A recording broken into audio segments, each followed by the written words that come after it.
Hello, and welcome to Dolphin's Dive, the weekly strategically minded Handelabra stream hosted by Logic Dolphin. Handelabra believes in civil rights for everyone and in being as inclusive as possible, so any comments or activity actively working against those goals are not welcome and will not be tolerated. You can follow us at Handelabra Games on Twitch and Handelabra on Twitter, Facebook, and YouTube. You can follow me personally at Logic Dolphin on Twitch, Twitter, YouTube, Discord, pretty much any avenue.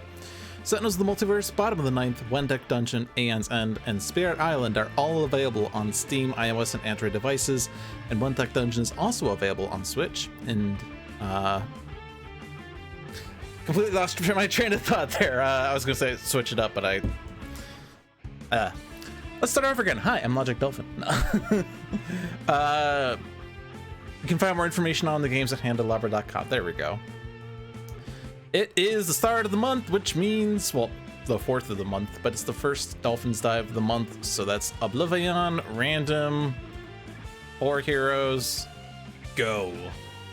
We eliminated the custom content, so it's just these people. But yeah, Oblivion, Darkwatch Expatriate, Unity, Stuntman, Heroic Luminary. We have Enclave of the Endlings, Fort Adamant, Marinian Refuge, Ruins of Atlantis, and Silver Gulch to look forward to. Let's fight.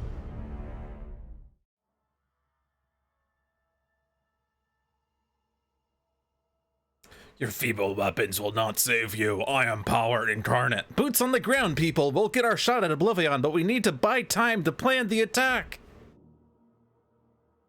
Alrighty. First objective up is the final champion. If there are more hero targets than non-hero targets in this battle zone, flip this card. That doesn't seem likely to happen right out the gate because of the Aeon Men. Plus the Scion. We have Boar. The effusion of pain! It hurts so good! We have Void Soul? No, this is not Void Soul. This is Dark Mind. Yes? Dark Mind. There we go. The one we had fun with last time where we put all the ongoing cards underneath her. Damage! Well, I mean, yeah, we're all being damaged. I do agree, we're being damaged. Actually, it might be easier? No. Because he puts Aeon Men in the other battles. It would have been easier if he didn't move us. Damn it. Yeah, we're actually kind of annoyed with this start now because 4 heroes, 4 Aeon Men. Might be better to give cursor to Unity. Oh, never mind. You just move battle zones. Never mind. It makes it even harder. Oh, actually. Alright, we have the perfect start then. Wow, okay. Because he moved to the other battle zone, each target there deals itself 2 infernal damage. If 4 hero targets are dealt damage away from the scarf. We did it! Look at me, we're so good at this game. It was good that we moved to the other battle zone. We successfully flipped the shield on turn 0. That's the good news. The bad news is, at the start of Oblivion's turn, incapacitate all heroes here. If at least one hero is incapacitated, this way you remove this card from the game. Oh boy. So we could very easily just go to page 2 on the first 20 minutes of the fight. And then probably end up losing because we will not have the objectives and missions and rewards and all that. Oh boy. And then again, the cursor objective is kind of annoying. Second battle zone, 4 hero targets, 5 non-hero targets. So we don't get this here. Moving to the other battle zone is 1 hero target and 1 non-hero target, so we also don't get it there. Expatriate does not have any hero targets on her deck. So, like, we can get it on Unity without trying by just moving Expatriate, not take the objective, move Unity, take the objective, and then we get cursor on Unity, which... Honestly, cursor on Unity is really good. The increased damage is universal, but damage reduction is local. And reducing the first damage dealt to a mechanical golem by 4 is pretty good. Especially if we have Stealth Bot. Hey, speaking of which, hi Stealth Bot. We can redirect any damage to Stealth Bot and it'll be reduced by 4 the first time, that is. Only the first time. We also have a construction pylon, so we could do Raptor Bot and Stealth Bot on turn 1. Not sure if it's a good idea to put Raptor Bot out in front of Boar, though, because this is force damage, but I mean... Also, what does he do? Each hero target in the player area with the most rewards is dealt 1 plus X damage. So actually, we could, like, save Raptor Bot by redirecting it to Stealth Bot, and then Stealth Bot takes 1,000,000.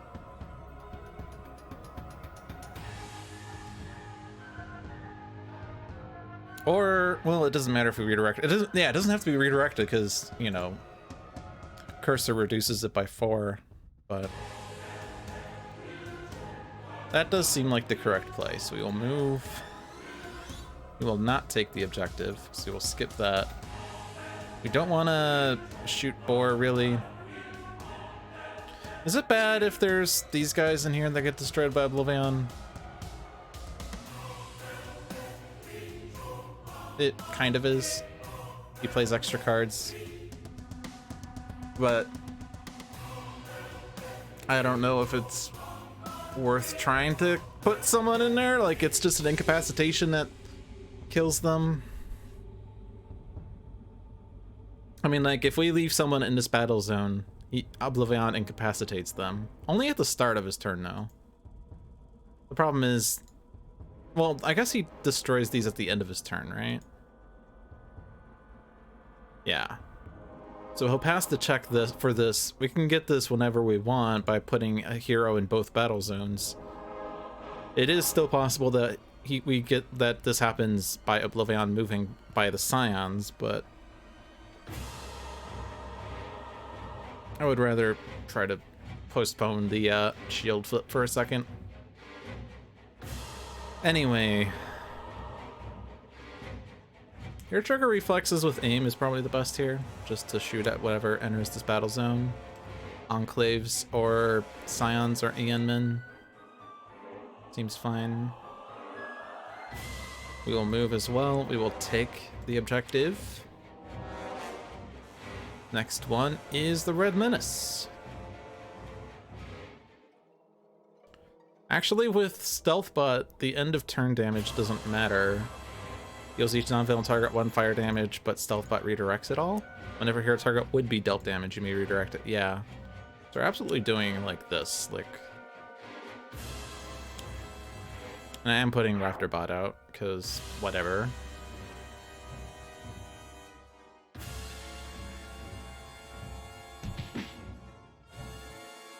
I suppose Raptor Bot could have hit himself, and Cursor would have reduced it, and we would have saved a point on Boar.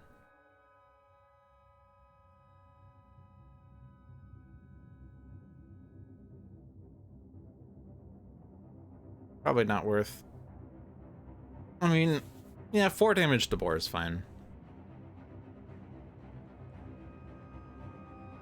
So if Stuntman takes the Red Menace, can we do 14 points of damage? Almost certainly with Luminary here, right? Sort of. Sort of. I don't know. You do damage based on devices in play. There will be no devices in play in either battle zone, except if you somehow get one into play, although your power doesn't do it. This is the only device you have in your hand, and it doesn't work just yet. Hey, John. We got the awesome turn 1 Diffusion with Pain flip because he moved us all to the other battle zone. So we win! It's over! Thank you for watching. Hope you appreciated my stay. I hope you enjoyed your stay. I appreciate you enjoying your stay. We take that for sure.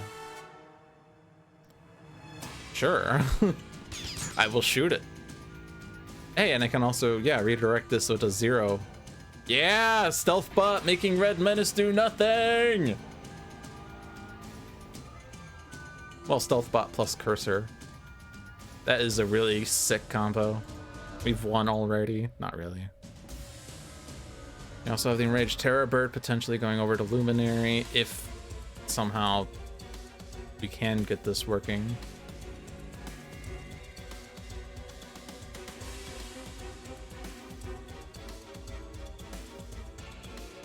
Whenever Stuntman is dealt damage by a non-hero target, he may deal that target 1 projectile damage. So we could have Red Menace ping Stuntman for Stuntman to shoot back. That's what it seems. You can set up like 4 damage in total with usual solution. You can have him hit himself to draw extra cards and play No Time to Bleed anyway. I mean, sure. Blanquez-Vous.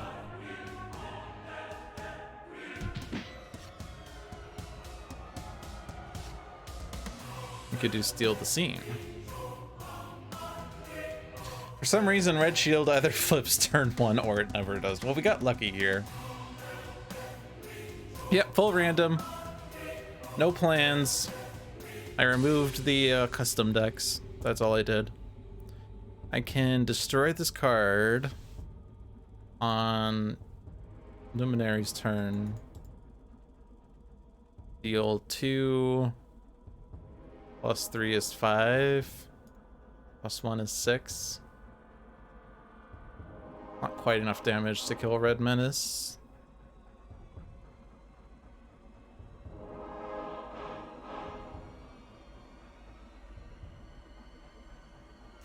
So the other question is, how much do we need to do this? I mean, I guess the problem is Boar is currently going after Unity and will be dealing 1 plus 3 damage. So 4 damage to each target in the play area with the most rewards. So like we save Raptor Bot. It'll be 3 damage to the Stealth Bot, so we can't save Stealth Bot unless everyone else takes damage. I mean, Stealth Bot takes her own damage but can't redirect Unity or Cursors. Unless we can get the Red Menace triggered. And then we can have Boar go after Everyman. Or alternatively, we get Enraged Terrorbird on Luminary, and then that just hits Arataki twice.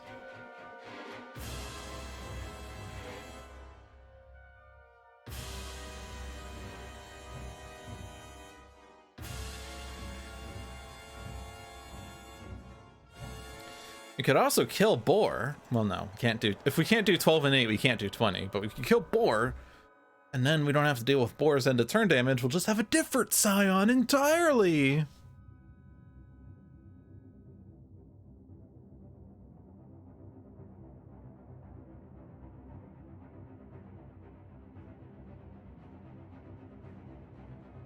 If we do use Steal the Scene, well, I guess the 3 damage doesn't matter because of the Stealth Bot and Cursor combo, so I could say, like, we could stop Red Menace from hitting Luminary, but we're not actually worried about that.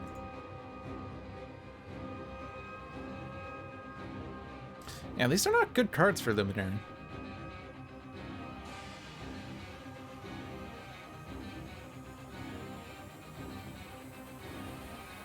Doo-doo.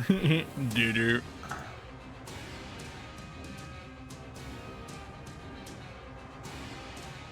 I guess I could use Blanquez-Vous.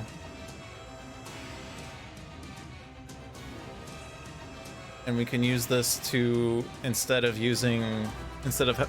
Boar hitting 4 damage over here, we just use Blanquez-Vous instead to do 3 damage to Red Menace at that point. Although doing 3 damage to Red Menace on the Boar turn is less good because the 3 damage would have to go through somehow.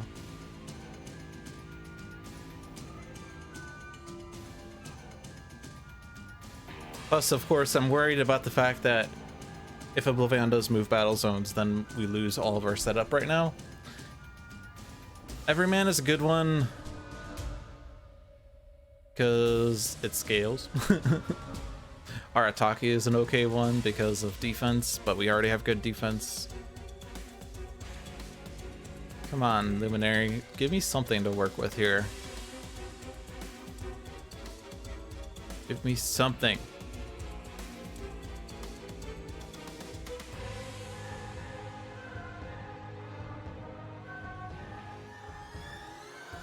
The best damage you're doing is like 2, but that's not good.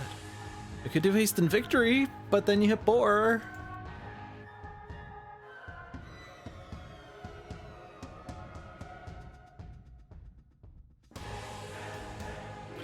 I'm gonna do Planquez-Vous. It's defense.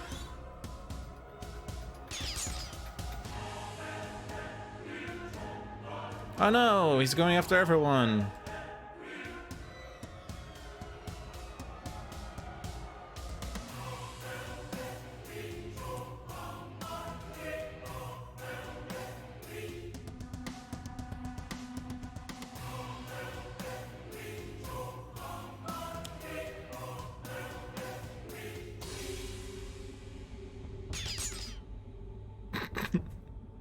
All right, Form the Mecha Knight is here.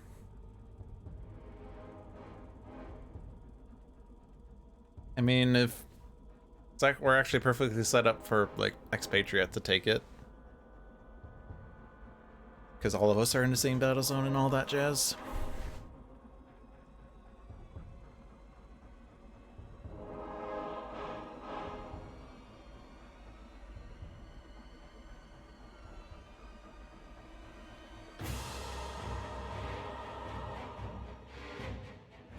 I'm gonna do the card draw one because that gets me to the cards I want faster.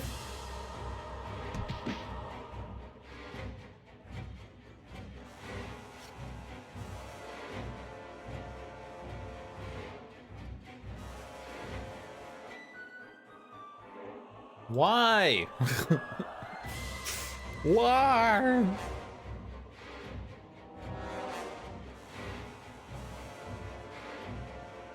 Yep, Stealth Bot Cursor is the best. Tell me why.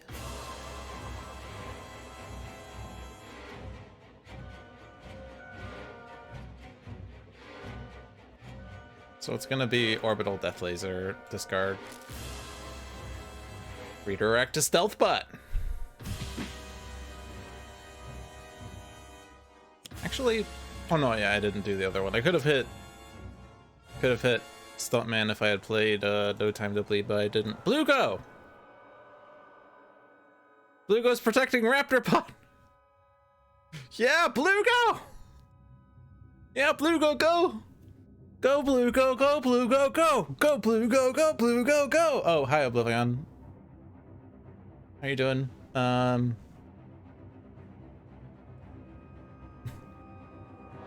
sound deals each hero target 1 and 1. I don't want to shoot Aeon Master. That is incorrect. Blugo is a what word? I'm sorry. Are you using language in my child-friendly Dolphins Dive stream? I don't know that I want to hit yes this turn because it might also... Oh, that used up the -4. No!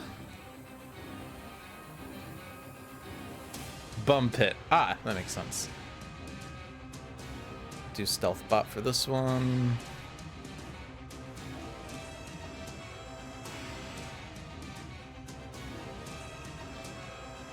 We'll hold tab because it's 0. Okay, now shit is personal.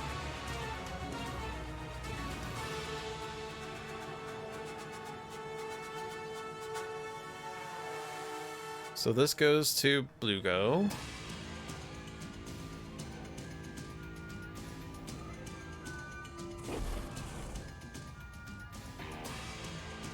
What was that word? I don't remember. It was 5 seconds ago. What did I say? Shit? Hey, you started it.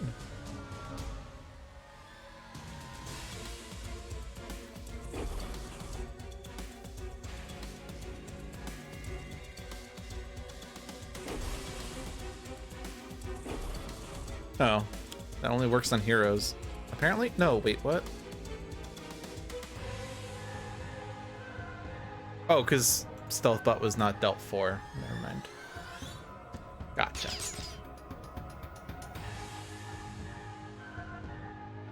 I was thinking I would save the Stealth Bot damage, but it was not 4. I was fooled. Come on, bring Oblivion to this battle zone. Oh, yeah, well, no, this is the environment. Yeah, that's fair. Move Oblivion to this battle zone. Move Oblivion to this battle zone. Move Oblivion to this battle zone. No! All right, well, we're on page 2, everybody. We did it!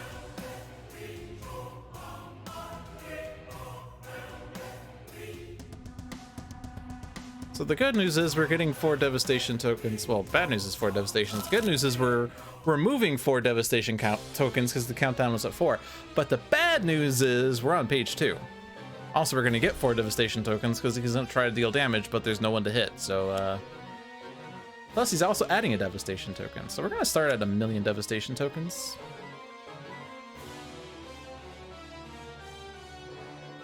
And another one. We need an animation of Logic Dolphin flipping over. Is there a way I can actually like sort of do that in OBS? I don't know what show transition means.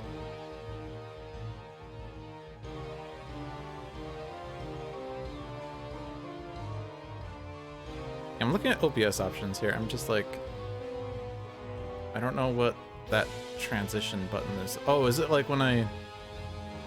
Yeah, if I scale and do stuff, yeah.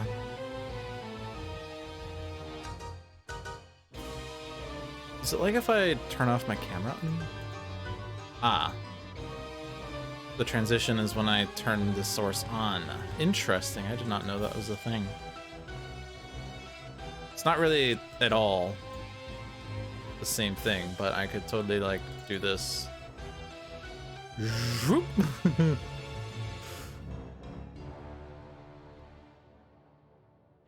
But yeah, the easy thing to do would just be like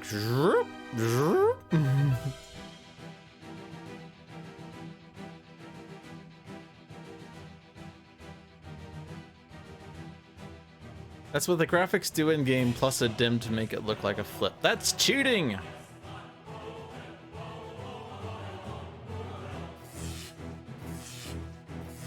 Well, at least we get the Mecha Knight. We didn't lose that objective. We did lose Everyman. We did lose Arataki. I'm losing Arataki when we no longer have Stealth Bot and Cursor. We still have Cursor, but we don't have Stealth Bot. Everything in games is cheating. Not with that attitude.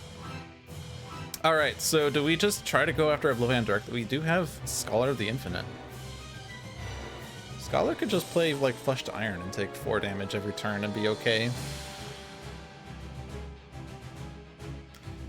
And if we put him Battle Zone 1 and we want him to get this objective, then we need everyone to stay here. So we will keep everyone there. Instead of Unity, we have Visionary. At least we have 2 Ares. Like, no, never mind. Unity is not... it's not Unary. What am I talking about here? I'm silly. La Capitan. Or rather, La Comodora. We have successfully gotten 1 reward so far. This is gonna be Darkwatch Harpy, isn't it? Because her dress is white. Yes, I finally got that one right. Finally. All right, stay. Take. Everyone's gonna discard their hands. Scholar has discarded 0 cards since there has not been a previous turn for the Scholar. Well, you can hit someone for 1. What do we even try to do here? Can we somehow like do 180 to Oblivion? I feel like that's unlikely for some reason. I'm not 100% sure why. We have Rest the Mind. I will Rest the Mind. Rest the Mind on Boar? That's a bold strategy. Actually, Rest the Mind on Boar is hilarious. Oh, but I can't play it on Boar, can I? Other than a character card. Damn it! Is Boar a character card because it's not a standard card, right? So I can't target Boar with it.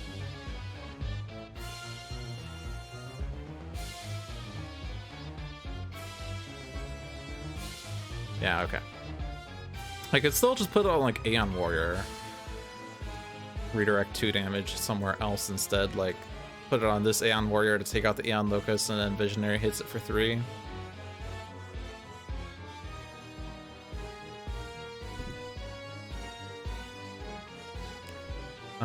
So you, of course, you have Cursor there. Cursor actually with Rest of Mind is kind of cool. At the end of your turn, reveal the top card of your deck. You may discard a card to put the reveal card into play. Blah blah blah. Omni Unity. Omni Unity on Lokomodora. It's actually kind of interesting. Also, Omni Unity on Lokomodora with Time's Lessons is kind of hilarious because you can target her deck, put the card from the trash underneath the top card of the deck, and then at the end of your turn you could discard a card to put the revealed card into play. So, oh my gosh, deck shenanigans on you, yeah, okay. So unfortunately we can't do Cursor and Rest the Mind both together, but Omni Unity on Komodora is actually a really interesting play. Are we just gonna ignore Battlezone 2? If Battlezone 2 does a bad thing, moves the countdown by 1. Is there anyone that would rather be in Battlezone 2 right now? You do have incapped abilities. Power, destroy ongoing, reduce the next damage by 1. Draw play, here with the lowest regains 2 HP. Is anyone gonna end up like yelling at me when I don't actually read the exact text of the card? Logic, read the card out loud. It says reduce the next damage dealt to a hero target by 1. I'm just summarizing here. Play. Destroy an environment target. 1 hero target may deal 1 target, 1 projectile damage. Draw play. Each hero target regains 1 HP. That's good on Scholar. But nothing that just says destroy an ongoing card, and nothing that's exceptionally beautiful. We do have a lot of plays. This one is the only one that doesn't have plays on it. But it's gonna be Flesh to Iron, and then something. So Rest the Mind on Aeon Warrior 1 kills Aeon Locust. Am I just gonna ping Oblivion here? Scholar is the hero with the highest, and is probably gonna remain the hero with the highest, so this Aeon Warrior is okay, except for the fact that... Oh, there is a problem here, because 3 Aeon Men at the start of Aeon Master's turn means Aeon Master flips, and then shit is bad. I'm gonna say shit again, because I am a shitty streamer. Whenever an Aeon Man is destroyed, this card deals each villain target 2 energy damage. At the end of this villain turn, Oblivion destroys the Aeon Man here with the lowest. You have to take out that Aeon Warrior somehow. Do we have a means of doing that? Problem is, Unity could Mind Spike, but our goal was to Rest the Mind. I guess we could do Mind Spike instead, but then we have to deal with Aeon Locust. We can do Arcane Explosion. Flip an Arcane, deal each non-hero target. It's going to be 2 damage, and then each target 3 damage. That would wipe the Aeon Men, but it would also hit Boar and Bad Times. This is the first time I clicked on Harpy. I looked at the frickin'... Dude! I looked at the frickin' incaps!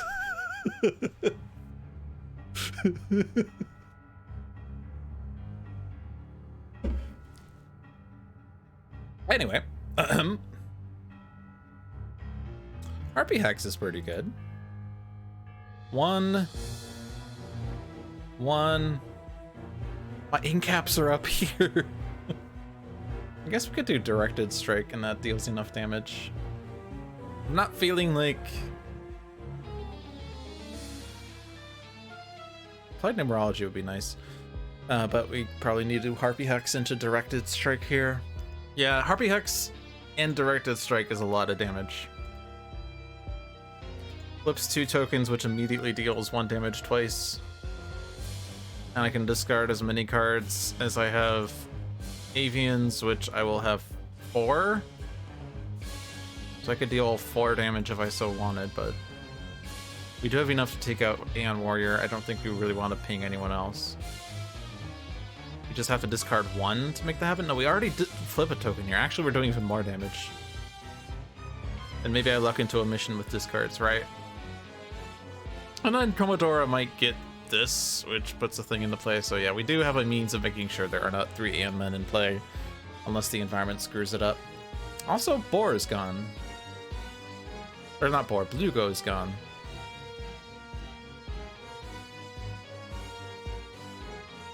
Why is Blugo gone? Did he just get killed by Oblivion? He probably just got killed by Oblivion. I guess I also have the question of the 1 damage here, but I guess we just like take out, we have so many ones going around, we take out Aeon Warrior and then we refocus our efforts on Oblivion. We don't want to ping Aeon Master ever. We don't want to hit Boar for a singly piddly 1.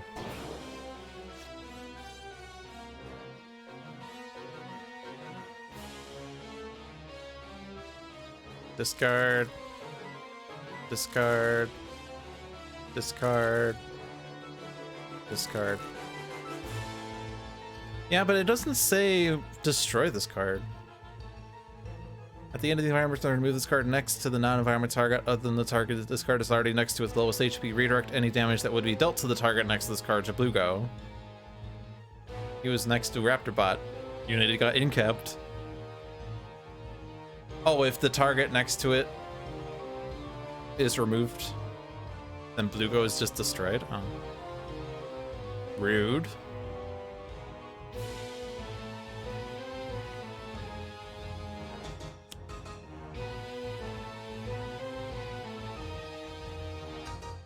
You think that was a special ruling on the Oblivion rulebook back page? Is it the in-game one, or is it like...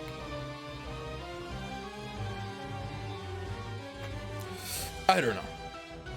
Who wants cards?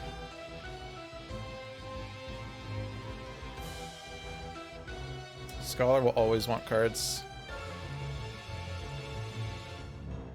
I think Harpy's okay because she's drawing cards. It's in game too.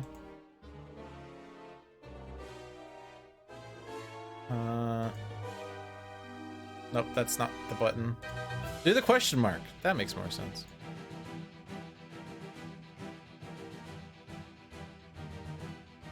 So is there like special rulings somewhere here?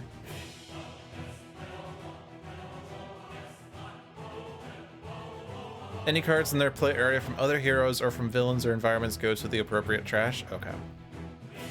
I guess that makes sense.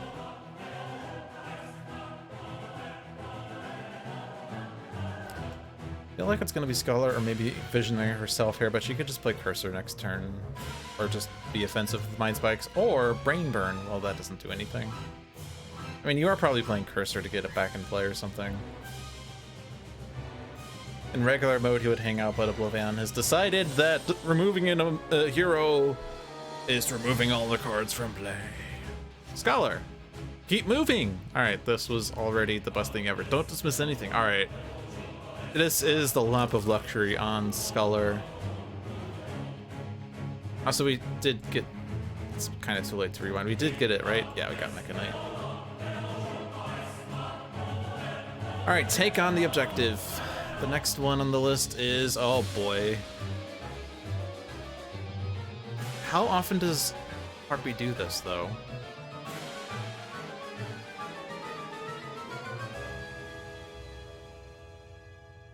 How often does Harpy do that? Not that often, right? Like, Harpy is generally intrinsic valued.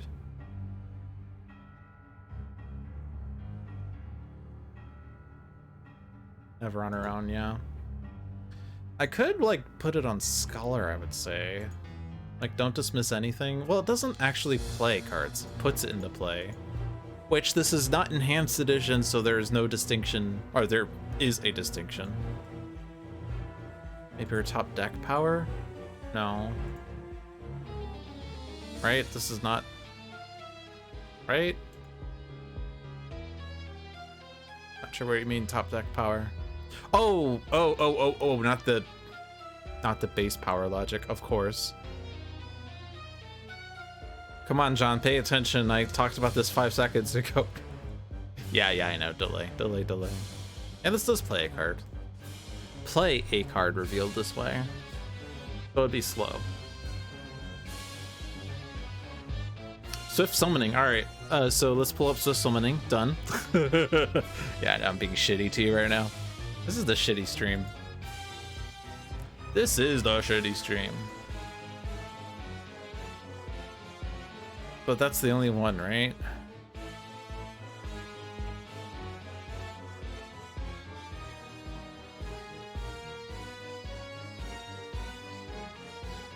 And it also specifically says play a card, not play one card. So I can't increase that numeral, although if I increase this numeral, I would not be increasing this numeral, so it wouldn't actually do anything anyway. Scholar's probably the best. Although that's not the card that does it though, right? But he has another one that just, like, powers. Actually, this card is not even that, but also draws and powers? Like, hello?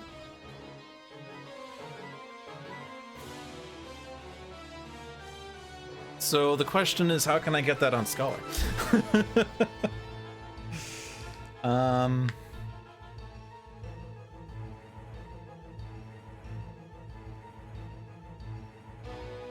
Like, if I do an incap here I might play a card. We don't dismiss anything like this turn in hopes of... I don't actually know. We don't do it this turn because we want to, if we reveal the thing, we want Orchestrate the Void to be in play already. So no, we don't want that. Like, our best bet would be to, like, play and use Truth Seeker, but we can't. I'll play HP.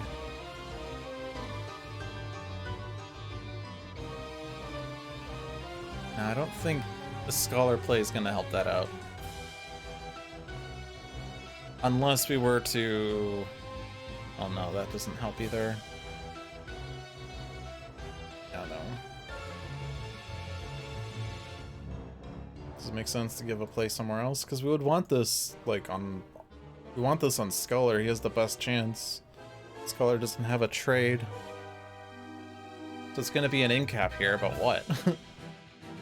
No one's taking damage. One player draws, or one player plays. It'd just be a play directly on Harpy. Get that applied numerology in play.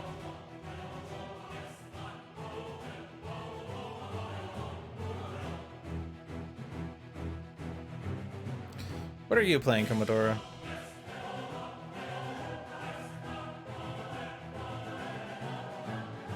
Ordinarily, we would like you to play Concordant Helm, and we can still do that, but we would still want you to use your power before your draw, because we would want to, like, set this up somehow. Although...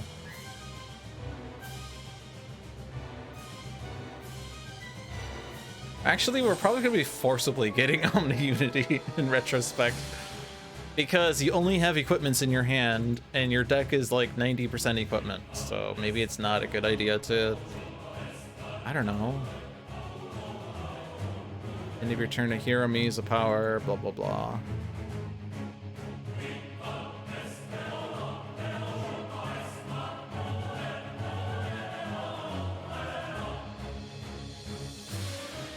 Pardoha Figurehead going into Scholar would be best, right? Because this.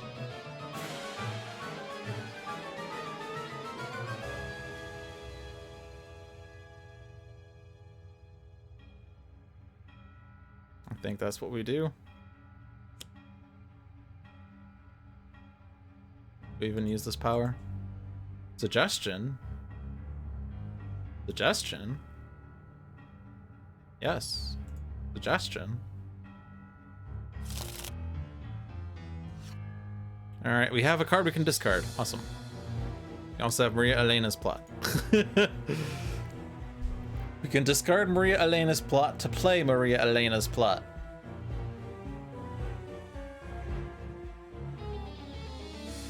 What's the flip side of this? Each equipment card from your deck is a mechanical golem with a max HP of 5. So we don't want that, like, right now or ever. At least with Boar, we don't want it. We want the Concordant Helm in Scholar's play area to not get destroyed. Especially since it's going to be moved there out of its turn. It's going to move there after its turn, rather. So if we want the Maria Elena's plot, we discard Maria Elena's plot, which, I mean...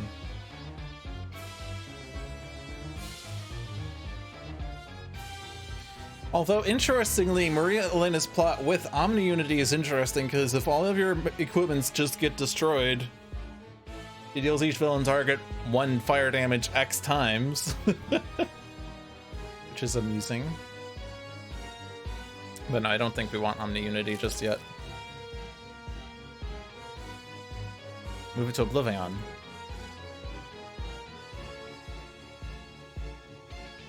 Alright, so...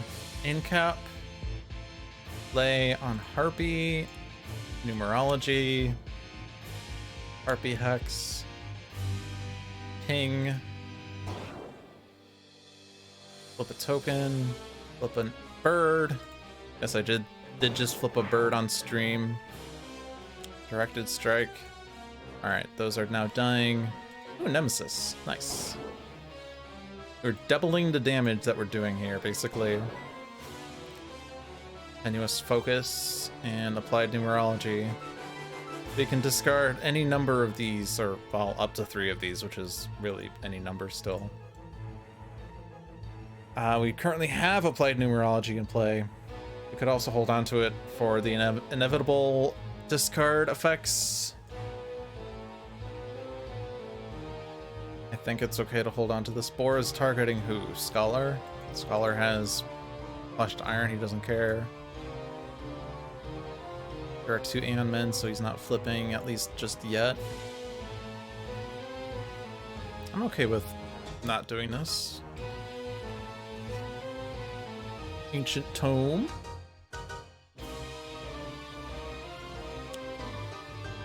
Endling Refuge. That's gonna hit Aeon Master, isn't it? Each non-environment target is being dealt damage, but also Aeon Locuses as well, so it's gonna... We're gaining an Aeon Man, we're also losing an Aeon Man at least.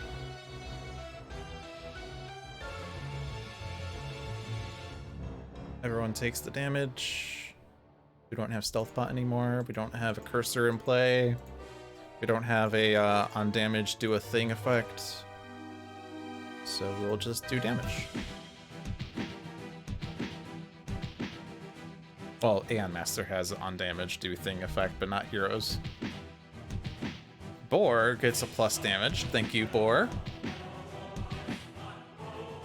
Everyone that was dealt damage this way deals themselves damage.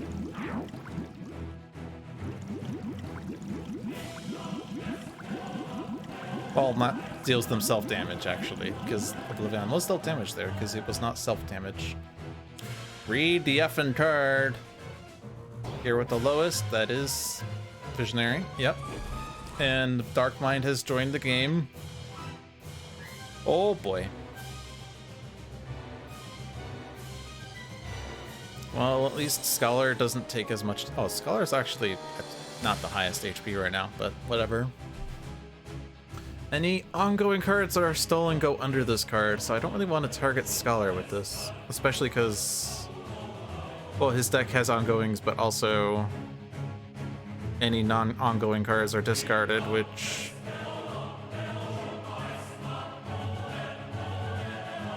I mean, actually, on the other hand, it might be fine, because if I do discard it, Don't Dismiss Anything puts it back on top, and then I draw it, and then we have play effects that get it into play. Whenever you cause another player to play, use or draw. So Scholar will be okay for this. How many ongoings does he have? 2, 4, 5, 7, 10, 11, 12. 12 out of 32. It doesn't even have that many. When Dark Mind is destroyed, put any cards under this card into play. Very interesting. Very interesting indeed.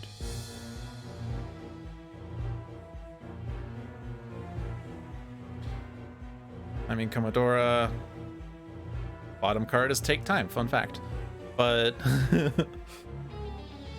but your deck has mostly equipments. You do have a couple of ongoings. So like if we target Commodora, you know, we would be able to like sort of better control Time's Lessons in conjunction with Maria Elena's, not Maria, with Digital Age, because she draws and then the top card is what we stacked it with, so we would be able to like play it immediately. If, assuming we discard cards that we would want to play anyway. Which, if we don't want Omni Unity, it's going to have to be a one-shot.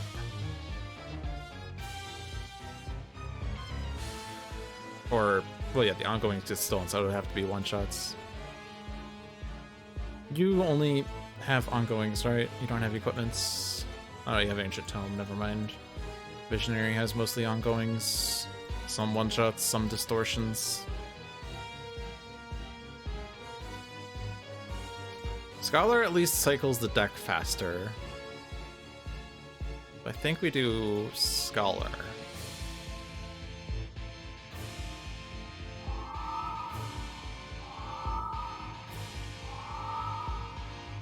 Well, there were 3 one-shots, apparently.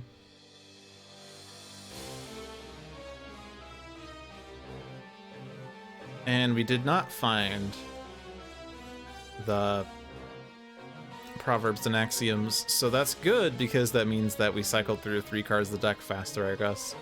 Although we would have Don't Dismissed into a Don't Dismiss, which would have been hilarious.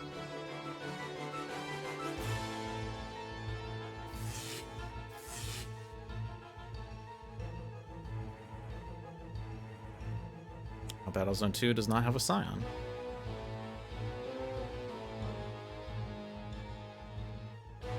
You hit second highest, and you hit second highest for 2 damage. So, like, just put the Aeon Locuses down. And then Aeon Locuses heal it back up. Or, well, only 1. 1 HP on Aeon Locust, 2 HP on Aeon Warrior, so whatever. Okay, yeah, let's have 4 Scions. Why not? Sure, 4 Scions. Let's go.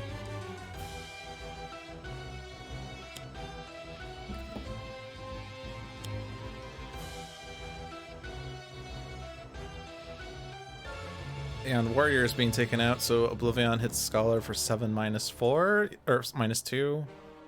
That's totally okay. And Vessel's getting hit, so Devastation. Aeon Thrall is HP recovery, so we would want to hit. I guess actually Aeon Thrall makes Aeon Vassal not die, so we don't lose a Devastation token there.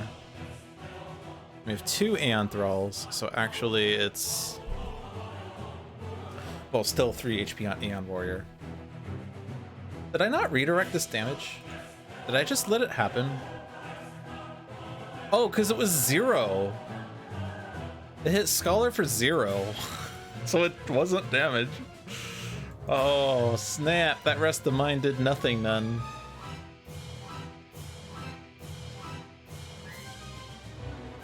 So actually Corruption was helpful here because it made sure that the Aeon Locust died before Oblivion destroyed it.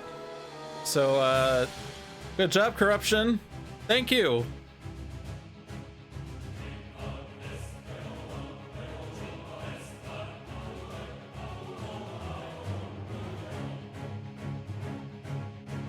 Yeah, I have to hit the Aeon Thralls first.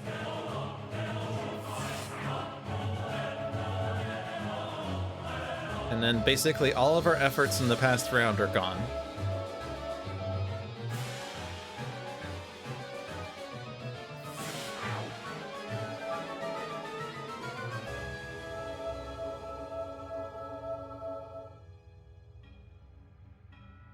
All right, then. Oh, Aeon Warrior isn't dead. Okay. So actually, no. I thought it was 1 HP, but no, it heals for 2. My bad. But Aeon Warrior does survive. So then it doesn't matter the order of damage, right? Aeon Master gets hit and plays a card, so play that one. Aeon Warrior doesn't matter. No one else dies now, so it's choose for me.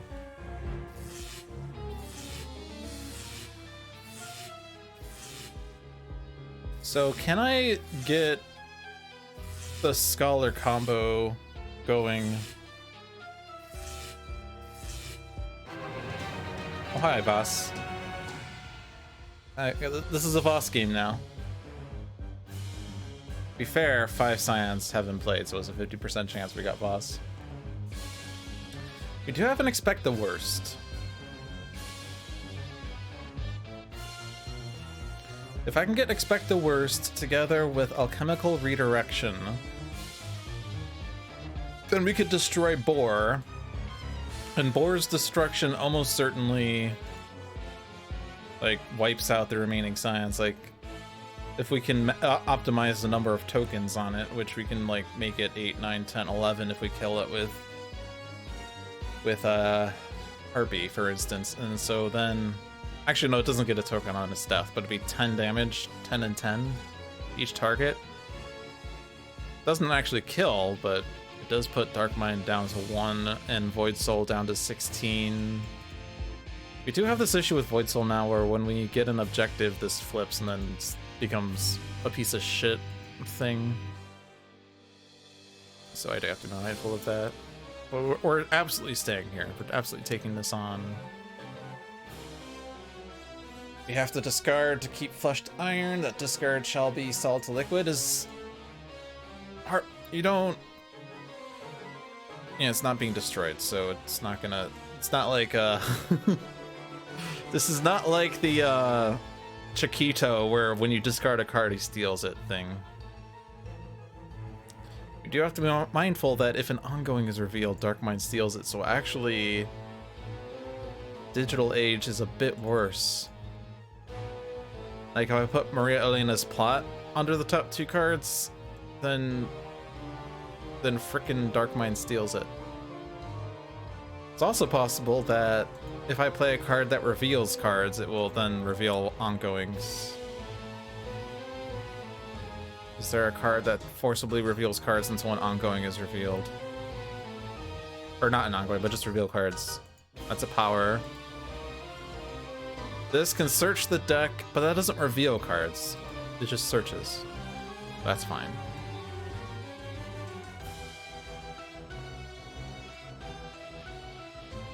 It's power. That's a reveal.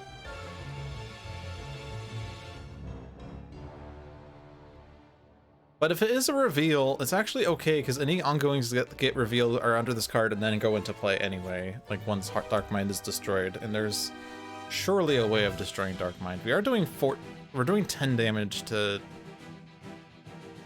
Boar. Not there. Here. 1 with a +1. It's 10 damage to Boar, so yeah, we will. Yeah, that's not an issue. All right.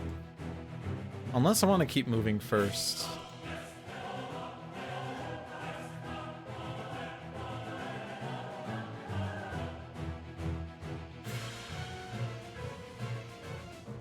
What do I want to keep moving for?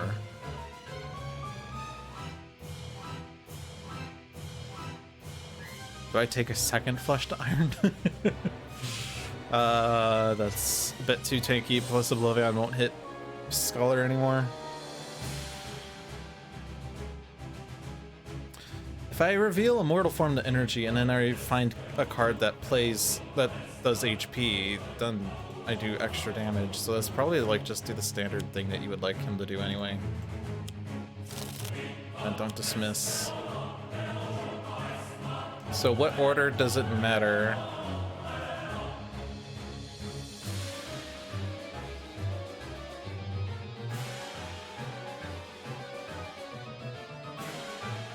There aren't really cards that will have Scholar like do things to draw more or something, right?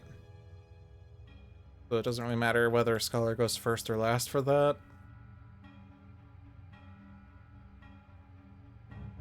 So Scholar goes first. He played Bring What You Need. Hey, look, it's a card. This is Reveal on it. That's awkward.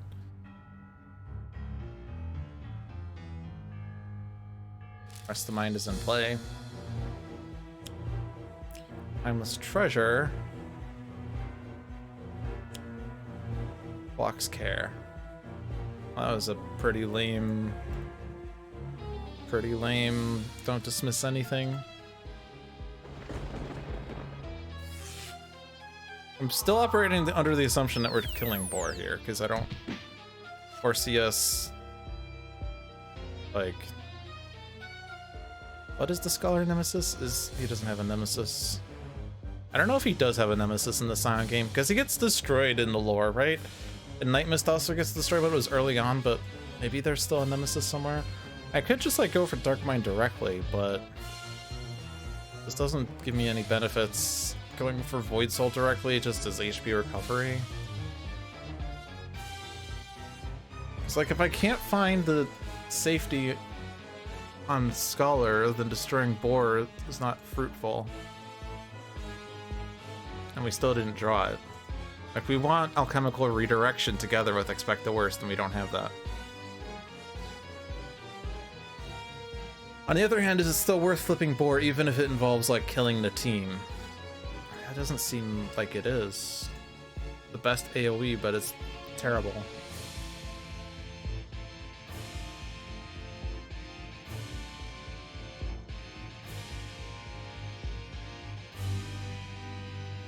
Draw play lowest.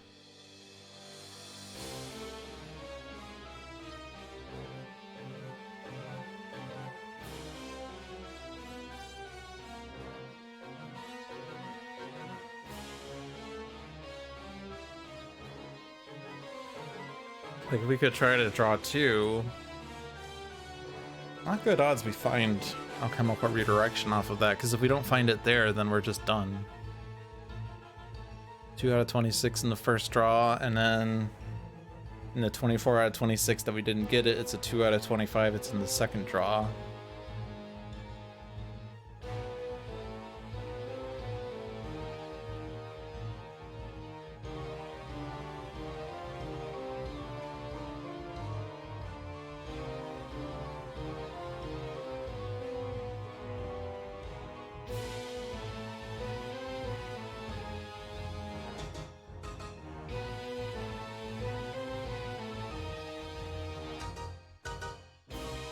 And then getting the Void at this point doesn't help that much because it's past the end of his turn, and it would then be a target that could be hit by things unless we can expect the worst in Alchemical Redirection.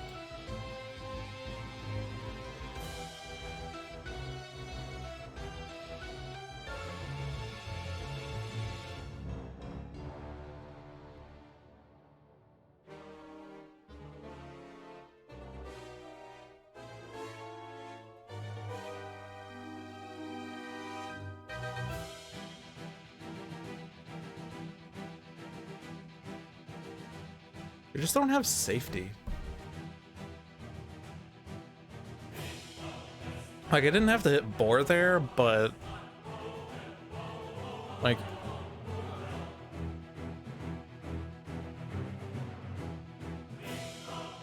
okay, like, these guys can die by, like, harpy pigs and whatnot. But how do I deal with 4 Scions without massive AoE? I guess I do have massive AoE with Arcane Explosion.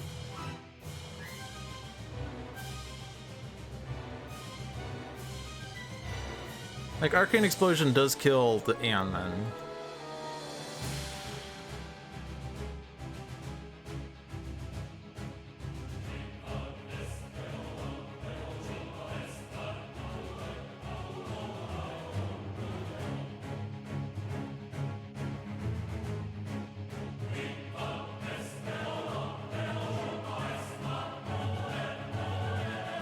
I think I want to do this power differently because I don't think I want Boar to be that low. I would like to have Boar be destroyed soon, but I don't think I can manage it this round. I kind of cheated because I saw what I drew, but I think the sane approach is not to just like assume I have to take out Boar. You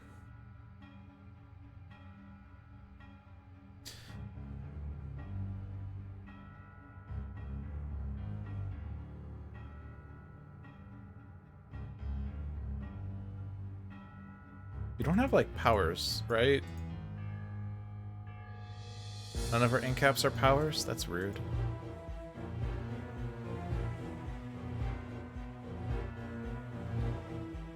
If I'm using Arcane Explosion, that's good damage to Dark Mind, less good damage to Void Soul.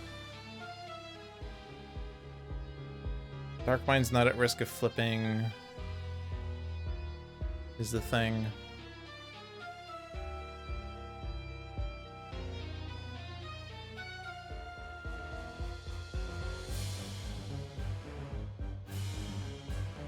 Void Soul at 26. I want to flip Void Soul if I can because they're just such a pain to deal with.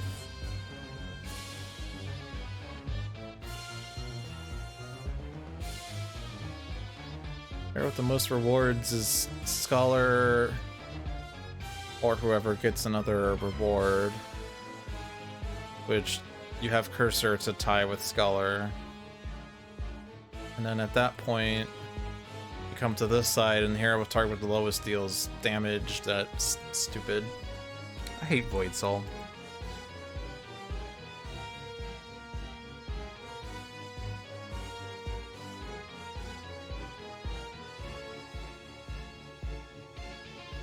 I can try to set it for decoy projection to be the target for Void Soul's lowest target. But decoy projection redirects damage from Visionary, and so anything that like hits everything in Visionary's play area hits decoy twice.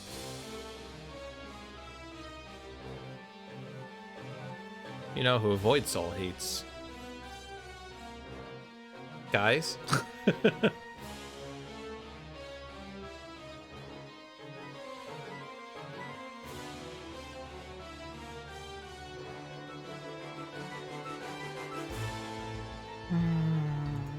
I'm just gonna go after Void Soul. Captain Cosmic and Fnatic. Yeah, if only I had Captain Cosmic and Fnatic in here.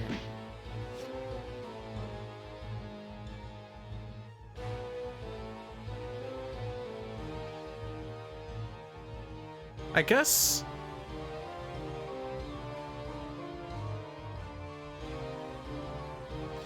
Okay, here's another thought.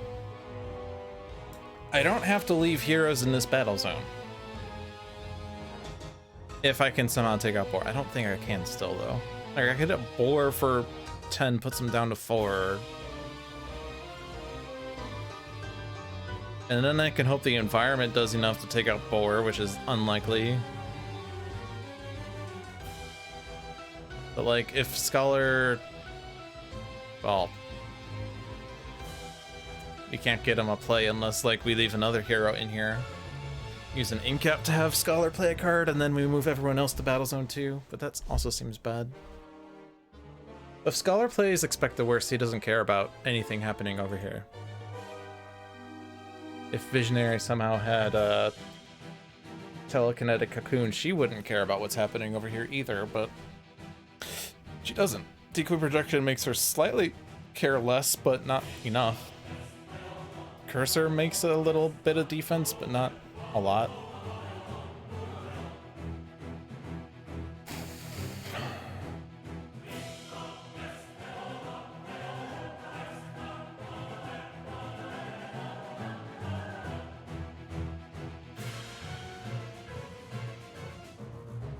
I could basically move Visionary and then Commodora, and then leave Harpy behind, and Harpy kills Boar, and then Boar blows up and kills Harpy and everyone else.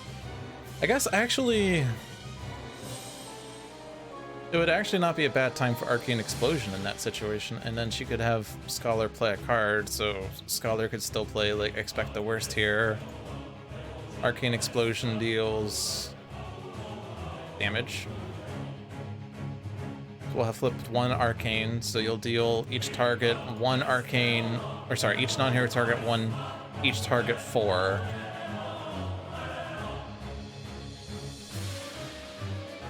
which means that you'll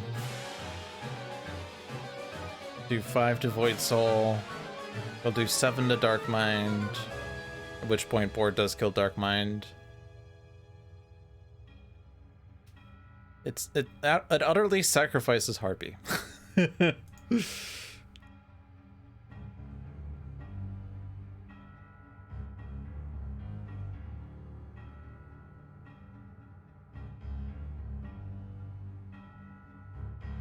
Is it for a good cause? Maybe. But it does kill Boar and it kills Dark Mind, so we'll still have like 2 heroes versus 2 Scions. It wounds Void Soul. I think that gets rid of 3 Scions for minimal hero pain, because the alternative is we face off against 4 Scions and suffer. Now we have to face off against Voss and somehow not suffer. Somehow.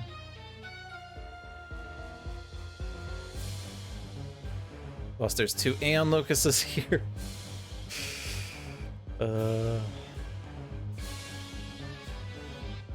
You're gonna be hitting Visionary for 9 damage. It could be a good decoy projection, no?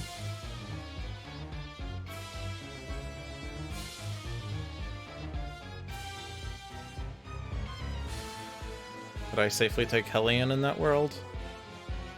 Or do I need to like play 2 cards? Cursor plus decoy projection?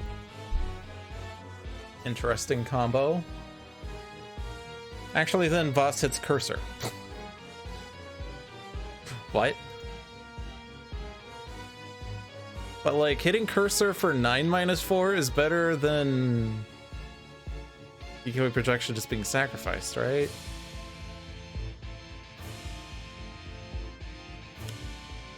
I don't know. Find something helpful. Suggestion. Whoa, it's like we put that card there. Telekinetic Cocoon, that's helpful. Brain Burn is never gonna do anything, I don't think, other than hurt Visionary. Yes. So, actually now Commodore is highest. Whoops. Unless Commodore is hit for 2 and not Cursor, which we can arrange.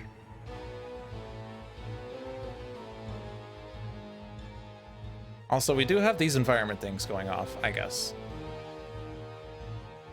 Which is hitting Commodore because she's second highest. Yeah.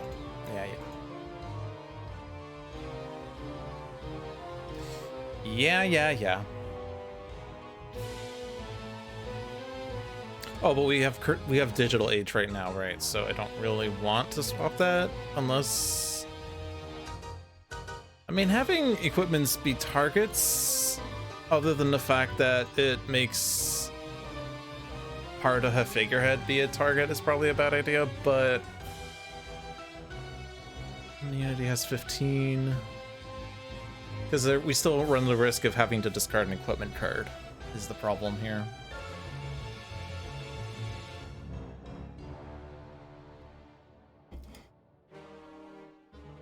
Does Maria Elena's plot work if your equipment card is in the other battle zone? That's a weird thought. Does it actually still work because your equipment card is destroyed? It doesn't, like, yeah, I mean, right?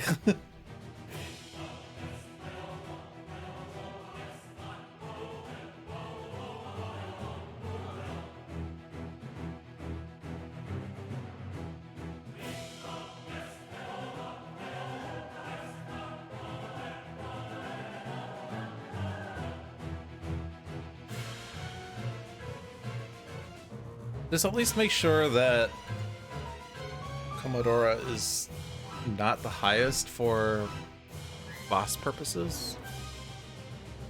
That said, like, there's also possible the Scion card play deals damage and just wipes out the cursor effect, so maybe I don't bother with that.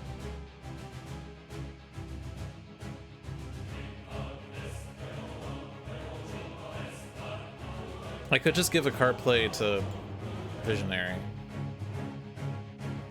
put telekinetic cocoon out there.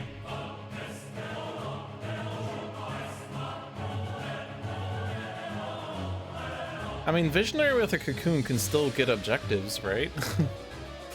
We could just have Visionary be immune to damage and get objectives and only be accidentally incapped by ongoing destruction or Oblivion playing a card that destroys the hero target with the lowest HP, and that's Visionary. But not currently, so that would be fine. Because, like, the risk is, of course, Oblivion moves to this battle zone and plays Impending Doom. But with Decoy Projection, that doesn't actually matter. It's the start of this villain turn, so Oblivion has to move on Scion turn 1.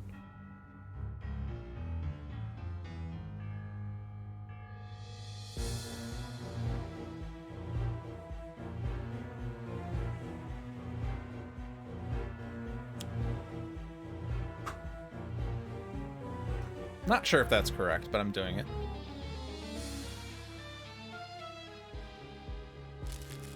Okay.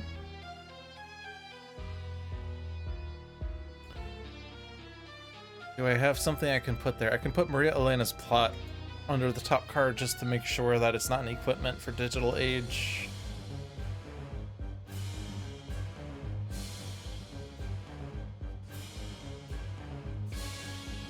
I don't need to use a power, right? So I would just want to play this, and now I have the choice of whether I want to draw. I don't think there's a reason. Like, I could just search for a different card, I guess, but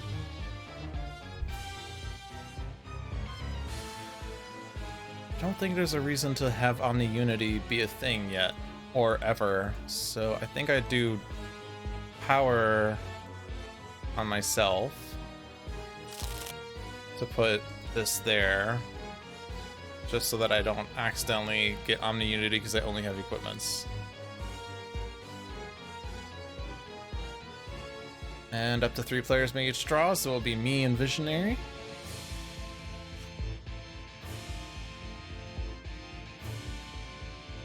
Bottom card of my deck, I know what that is. It's Concordant Helm. Actually, I didn't know what it was. Well, I did know. The bottom card was a one-shot before, was the problem. Move an equipment card from my trash to my hand, or move the bottom card of my deck to my hand. Well, the problem with Concordant Helm, it is an equipment, but the card that wants equipment's on the bottom. Where is it?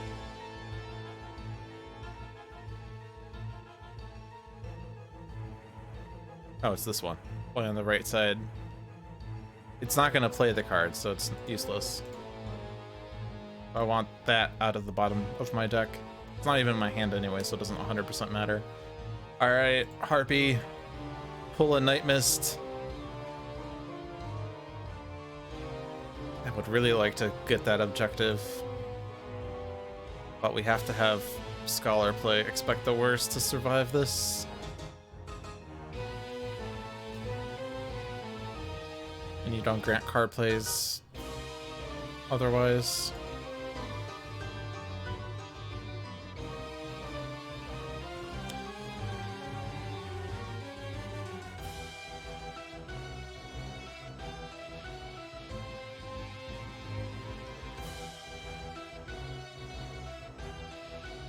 Is there any reason to do this first?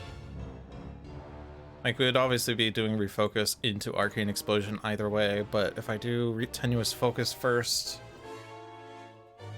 Problem is it could reveal an ongoing card, but if it reveals an ongoing card, Dark Mind steals it, and I don't get the token flip, but then it's an ongoing card? Is there an ongoing card that says Harpy doesn't die?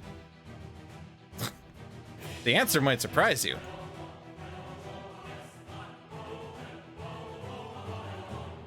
The answer is no. So maybe you're not surprised. Is there a one-shot that we would prefer to have played instead, then, I guess, is the question. Mutant Immune doesn't do anything.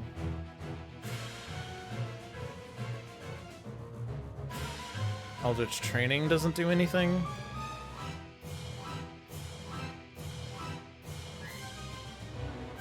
That's literally the same card. Mystical Outburst doesn't do anything. Does slightly damage, I guess. I guess Flash of the Elements would do something.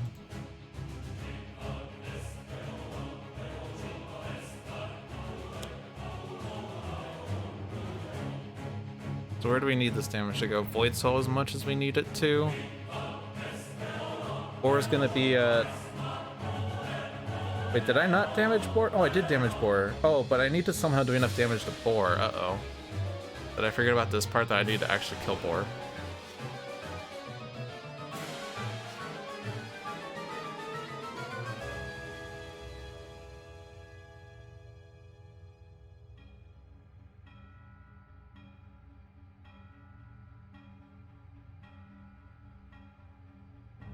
I will play it.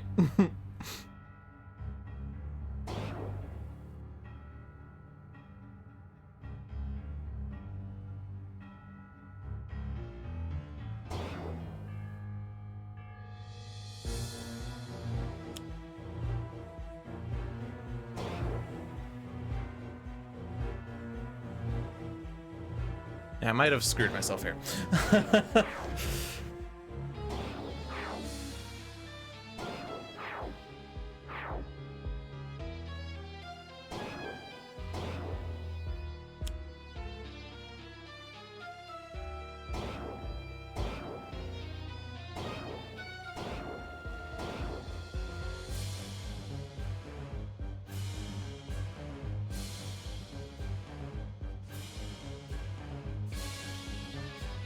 At least there are no Aeon men.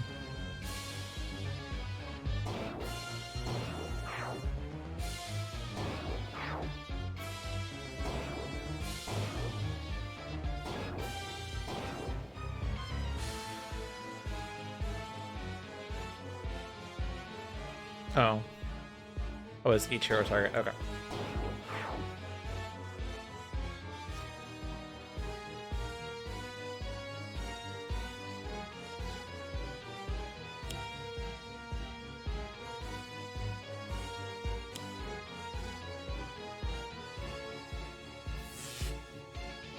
Rude.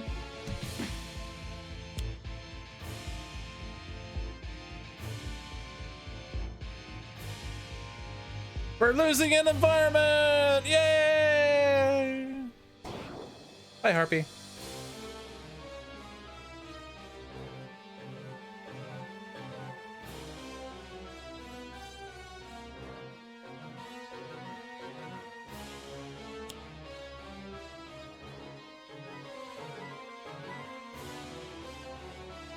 That said, it might still be okay.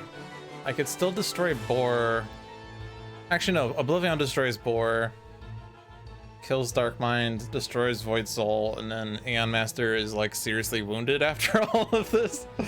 And then like I could use a power at the start of my turn to just like, assuming that yeah, this is weird.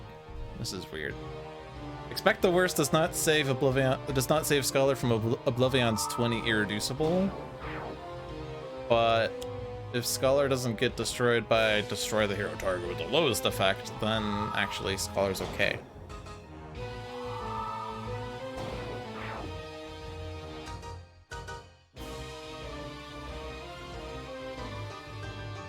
But this absolutely means that we're not putting this hero in Battle Zone 1, whoever this is. It's the Dark Conductor Argent Adept. Thank God you're here. We've been expecting you. You are not staying there. You're gonna be subject to Battle Zone 2 stuff, I guess, but better that than Battle Zone 1, you just die, right? Or no. 20 irreducible and Boar's damage is like if there was a like if this was Haka, there's a potential that Haka survives, but even then I don't think. It would actually have to be, I think only Akash 3-0 would ensure that we could put them in Battle Zone 1. And then like they're dealt 20 irreducible damage from Oblivion and then 18 from Boar. And then Oblivion's end of turn damage doesn't then add 4 devastation tokens. But that's not how the cards work today. I give in to the random. Assuming Voss doesn't pull Oblivion, exactly. That would be the worst time to move Oblivion. Why did you have to say something? I blame you, Zidfell. You are responsible for this mess. Good news, everyone. We're doing a full wipe. Actually, no. Visionary's immune. Yes! Yes! Bye, Urgent Adept. Bye, Commodora.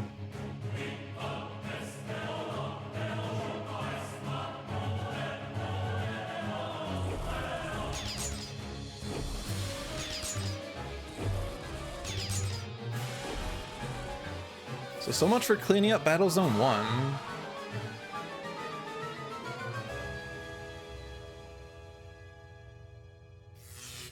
Bye, Cursor.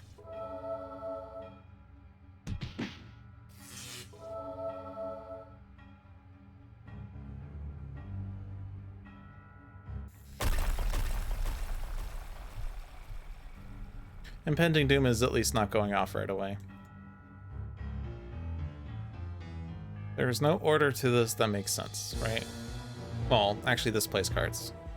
And if it plays cards, that moves Oblivion and it cancels his damage, so actually it might be okay for him to do that. So actually, let's hit these people.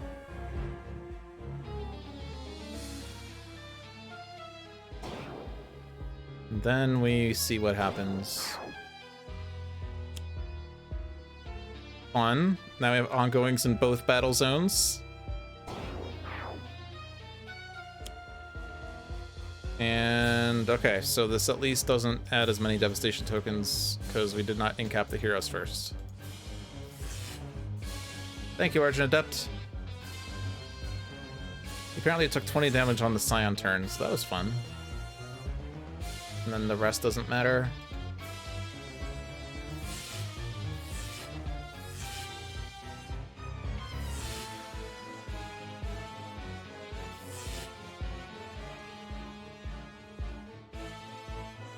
So now what do we do?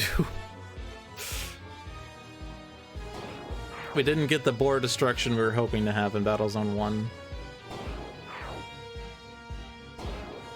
It's still possible to do it by using the Scholar power at the start of his turn to kill boar. Or he just moves to... Ooh. Ooh. Does this fix my problem?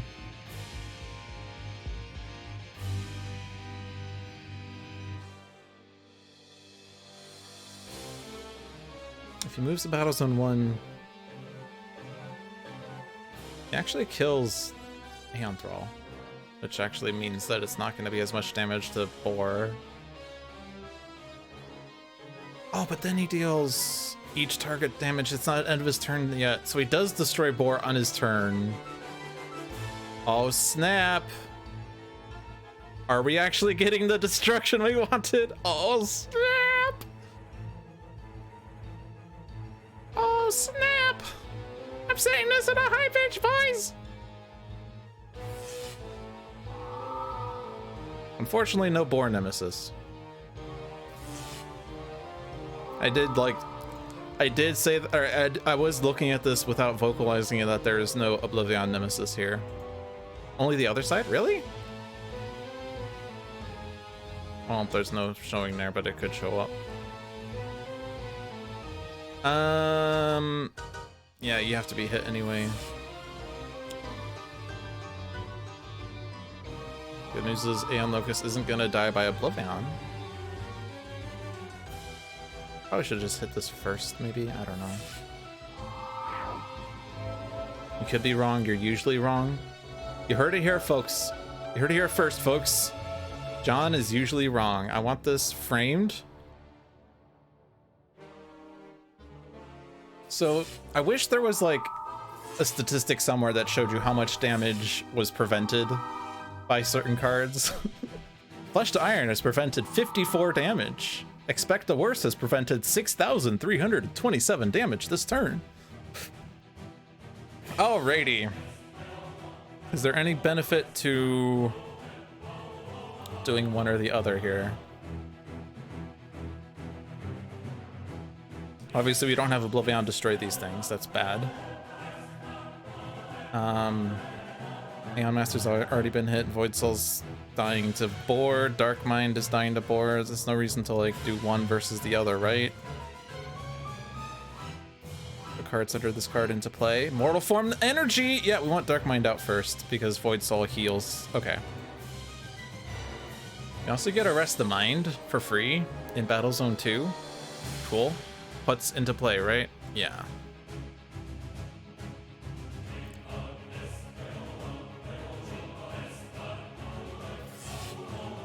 What's Dark Mind gonna play? Ghostbusters!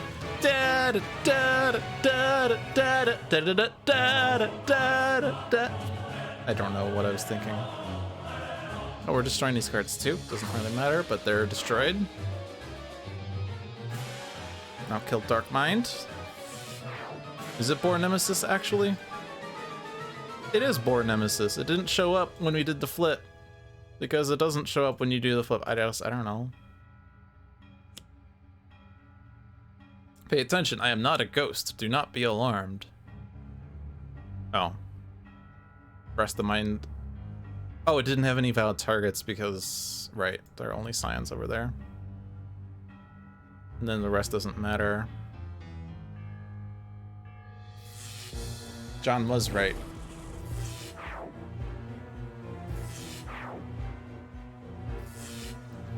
It is a Boar Nemesis, but only on the other side. Scholar is healing. Don't think we chase after Aeon Master here. We gotta like focus down on Oblivion, right?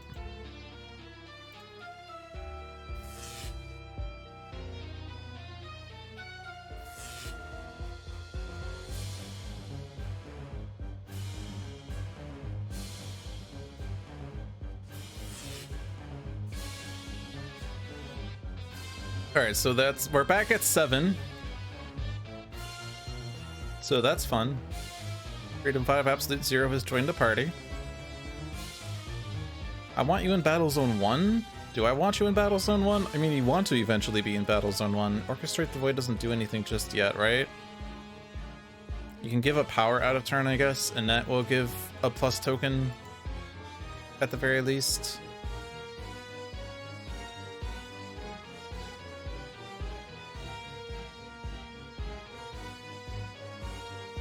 Hey, it's Akash 3, a Spirit of the Void.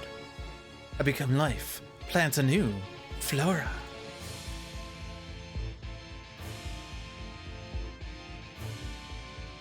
So Battle Zone 2 is just going to be the 2 devastation tokens per turn battle zone. You have to destroy focus of power. You can do it with an incap now? Yes? No? No. Rude. We have to find a way to destroy that.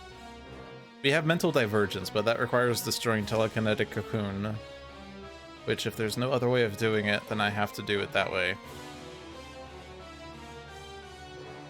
Scala has an incap. Oh, he does. You're right. I missed that. I'm blind. Stay here. Use incap. I wanted to use a power out of turn for a token on Orchestrate the Void, but I guess that's just not happening. I have... Oh, God. I can't maintain all these. I can't maintain all these. Flushed Iron is vital. Oh, God. Am I ditching my mortal forms? The problem is Transmutive Recovery is great with mortal forms, but I can't keep the Transmutive Recovery and the mortal forms.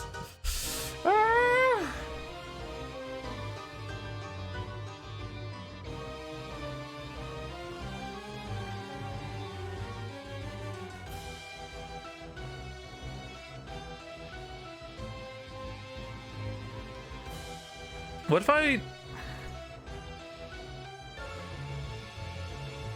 Can Visionary survive? Visionary should survive. Aeon Master's not doing much. It just plays an Aeon Man, like, whatever. I think actually I don't do the incap for that. I use the incap for card draws. But Logic, you don't have an incap for card draws. What are you talking about? I will put 2 cards in my hand. I will bring exactly what I need. Suck it. Hey, there was Alchemical Redirection. We were 1 off from that. Guess what? If I had played the top card of my deck, or drew the top card of my deck, I would have been able to get that combo after all. Fun fact. It's slightly awkward, though. Expect the worst does heal, you're right.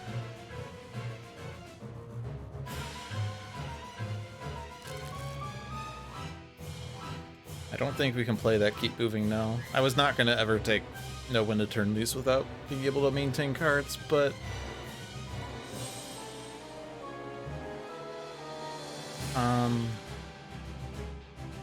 I just discard everything but Transmutive Recovery at this point, right?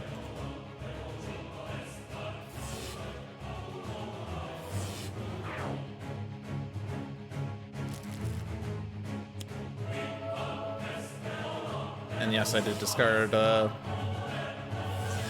redirection that I was hoping to have a turn ago. I should be past the need for it, though.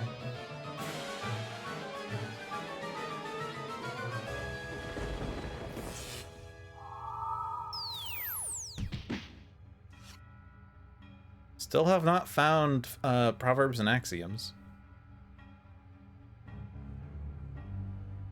There are 2 copies of that in the deck, and they were both in the bottom half of the deck. That's great. Visionary could stay in Battle Zone 2, but she's not doing anything in Battle Zone 2. Oh no, we're right. We have to destroy the ongoing.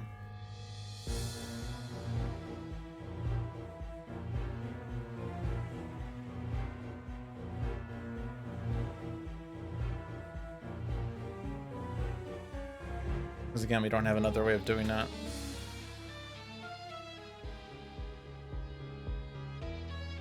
There's Hellion that would like to maybe think about getting... Like, we have to progress through the objective deck, right? Like, we don't have enough power to take down Oblivion. Right? Like, we need the super stuff.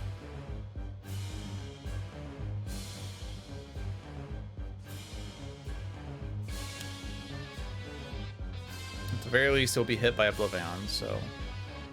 But that was not what I wanted to hit. That was not the right rewind.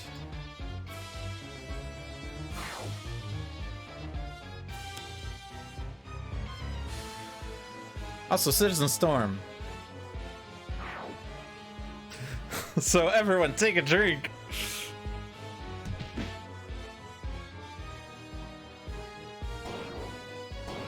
Hey, Citizen Storm destroys ongoing cards.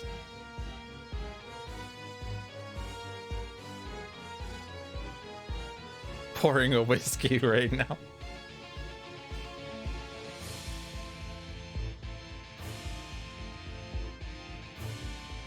I don't know that these plays work. I guess we could do Suggestion on Oblivion.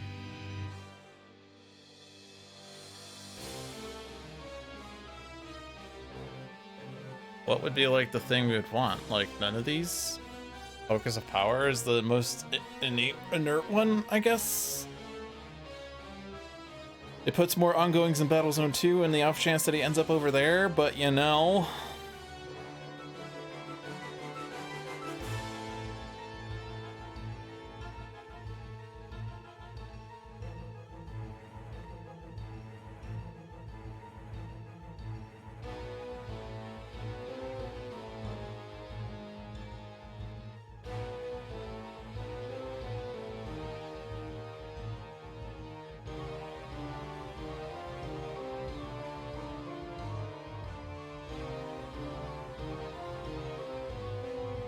I mean, we could have Citizen Storm just destroy a mortal form to energy, and then Scholar has a bit easier sustain. I guess, like until we've gotten Orchestrate the Void, Scholar is just always going to be using a power on an incap to use Bring What You Need to get 2 extra cards to discard for 2 of these, is how I feel about this. I mean, alternatively, we don't leave Orchestrate the Void on him, but he would love to have that. He would love to see it.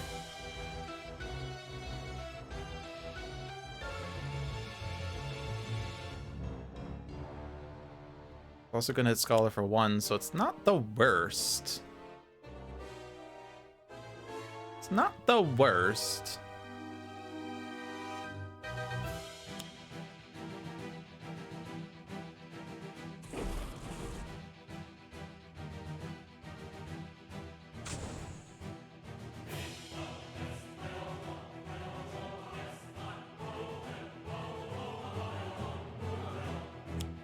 Focus on Oblivion.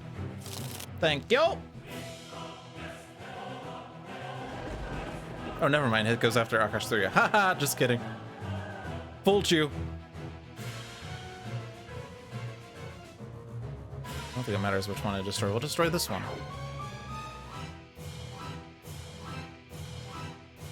As the earth turns.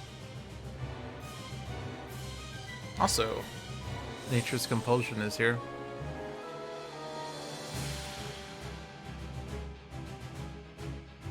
Which means I guess we moved to Battle Zone 1 for, or Battle Zone 2 for a hot second.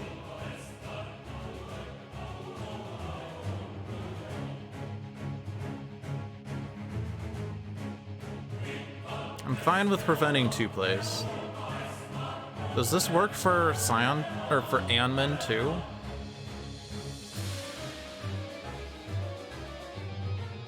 Is it worth 6 damage? Probably. Anman deal damage.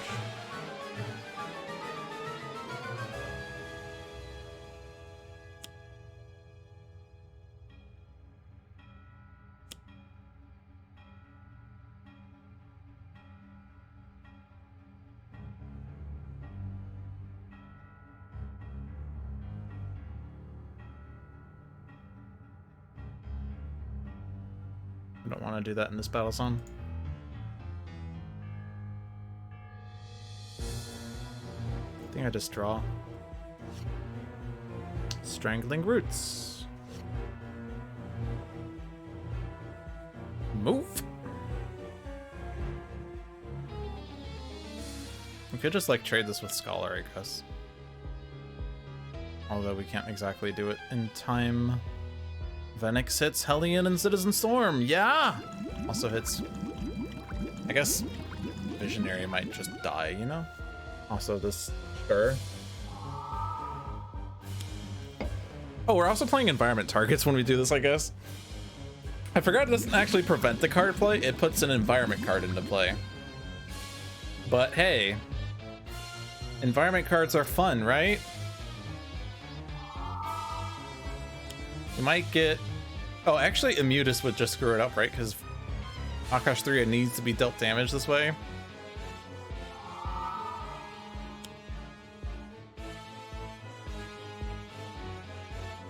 But hey, look at all these environment targets we have now.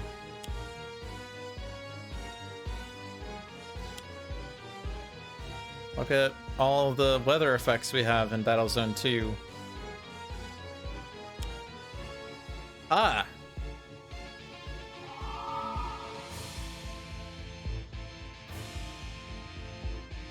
I will deal myself damage. Immutus! Immutus! Immutus!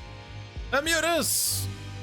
Probably a bad time for Immutus because of the damage part, but you know. That was funny that I called it.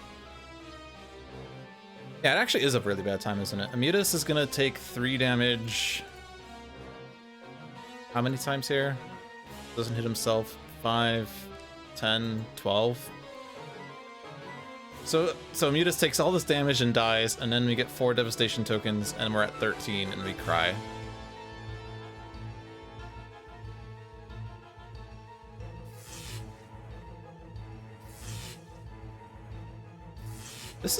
This fight is going really well. It's going really well. We have successfully seen 5 objectives in this game or something like that. Well, not 5, but Eevee. Immutus is like, "You're welcome. I saved you from the pain you're going to be dealt. It hurts so good."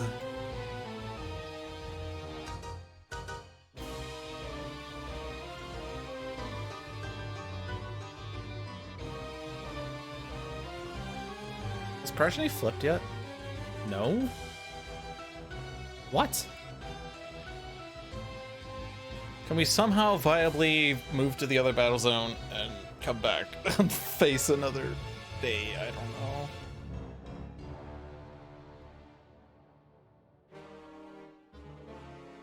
Live to face another day. I can stay in this battle zone for a second and then trade my objective with Akash 3, and at the end of my turn move battle zones. How many non-hero targets are in play right now? 8? We can take out Hellion. Or, and bear with me on this, you do Grace Under Fire on absolute 0. Ha! You weren't expecting that, were you? That's probably better.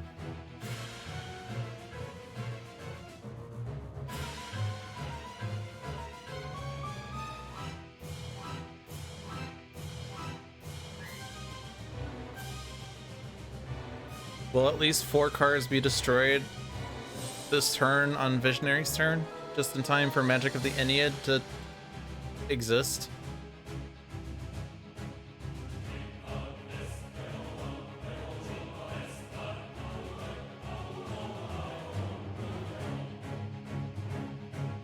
Alright, I have to discard 2 of these, don't I?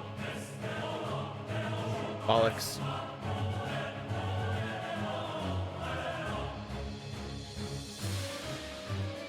Is it actually better to do Get Out of the Way? That's more damage, right? Plays Aeon Man, though.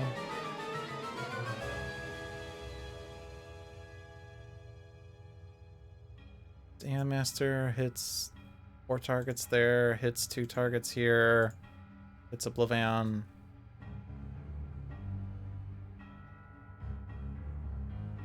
Still has a hit point. Oh no, he's not going to reveal the full, so no, actually I can't do that.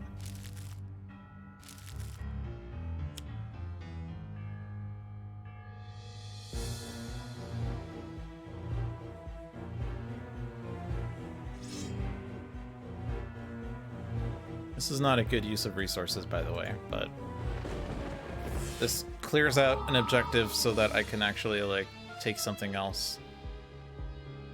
Proceed on the mission front. Don't know that we're actually going to be able to destroy Oblivion. We don't have the damage yet.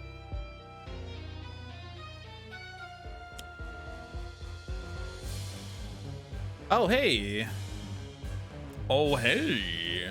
That doesn't really help, though. But oh, hey. Can we do enough damage to Progeny? Mind Spike? Mind Seraph? Maybe? If we can do it on Akash 3's turn, we get 4 plays.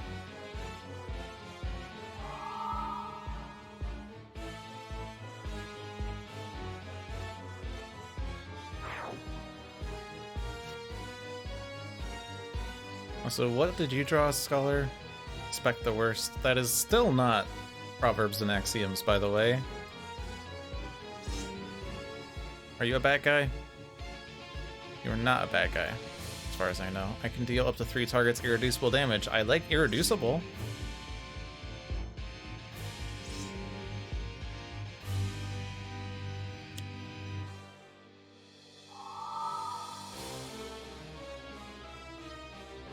Four cards were not destroyed this turn. I can move this to Scholar's play area if I so decided.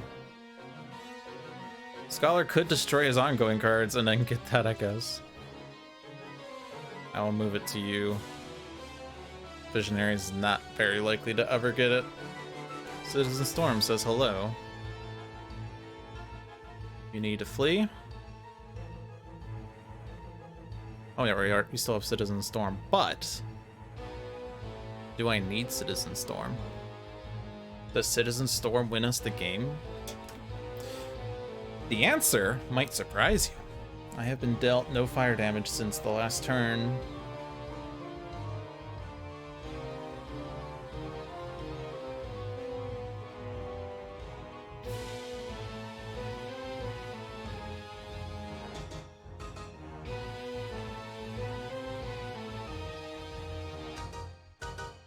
If I impale Progeny,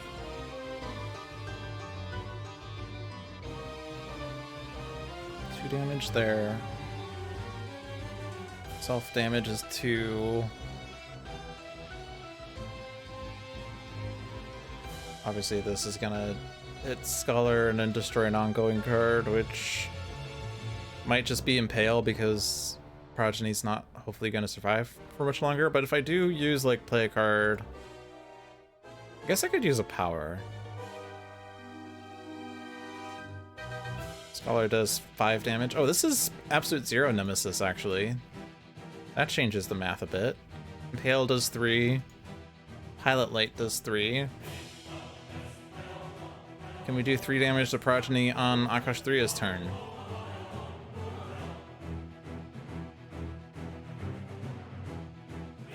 There are no seeds in play. I guess we could do an incap here to do it, because you still have, like, an objective thing.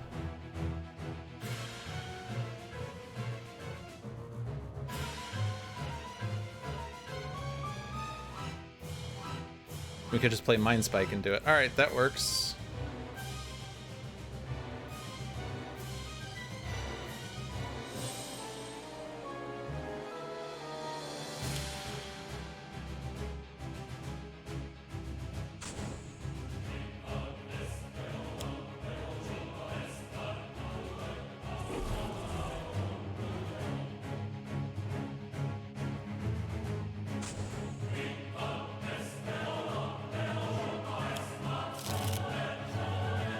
Focused Apertures has joined the party.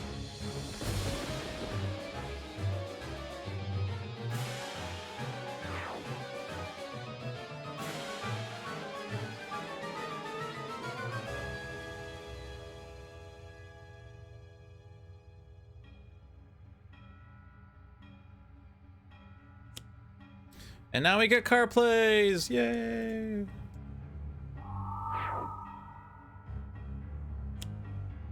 Solid to liquid. Awesome. Cerebral hemorrhage. Cool.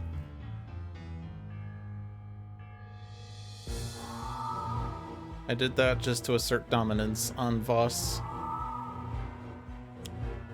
Cryo chamber. That is okay. Rapid growth. Can discard up to 6 cards, except why would I discard up to 6 cards? Because there's like... Hot Nemesis! Hot! Okay.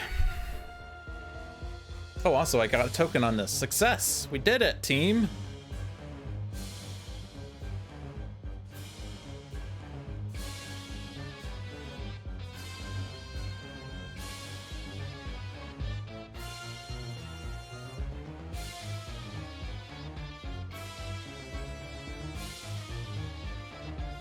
I want seeds to be in play so that this does something. There's no one to hit right now though, so I don't really care about that part. So I will scatter seeds to accelerate nature's order. I know that's not the card, but whatever. I'm gonna use buzzwords that sound cool. I'm not getting primordial seeds here. What? Top 4 cards in my deck were not primordial seeds? I request a recount.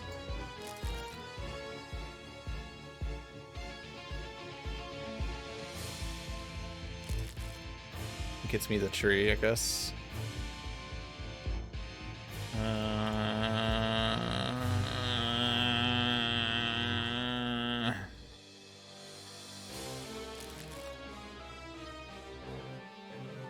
The other cards are just too good. Assuming that Akash 3 gets like 4 turns, which is not terribly likely. Instantaneous maturation is good. Concevidero is in play. Aha! Joke's on you.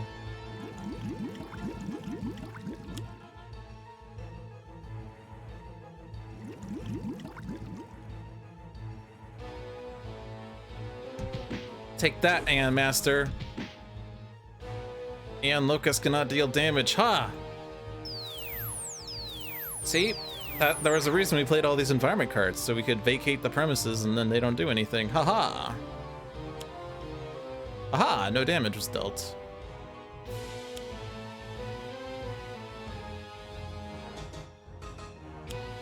No damage was dealt. You've prevented 30 damage this turn by not being in this battle zone or something. Squall Guard deals each non-hero, non-Marinian target 1 melee damage. Apparently Citizen Storm is a non-Marinian. Think about that one.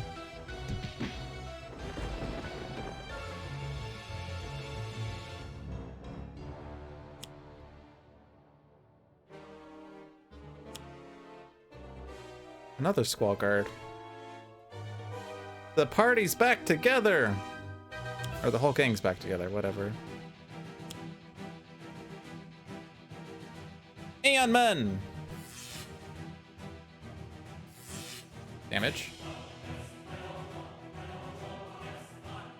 Just be cool, Voss. Just once be cool. Can you just once be cool? Just once. Could you just once be cool? But would have been nicer if Scholar was highest, but apparently 13 minus 2 is still a lot of damage. Alright, Ruins of Atlantis has joined the game. Aeon Master is destroyed and removes all Aeon Men with him. Yeah, he didn't pull Oblivion, indeed. Oblivion moves to the other battle zone. Hey, that's actually totally fine. I accept this. I accept this gift you have given me because you are preventing devastation tokens by doing this. Right? Yeah. Also, destroy the non-villain target with the lowest HP, so... Ow. That would have been bad. This is the end of turn damage. Order doesn't matter, I don't think. AFAIK.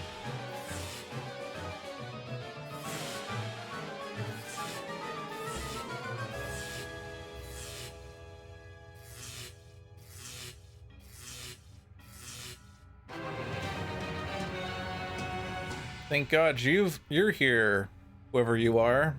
Nixius. Matters for environment DR. True, I guess. I don't really care. No, it's fine.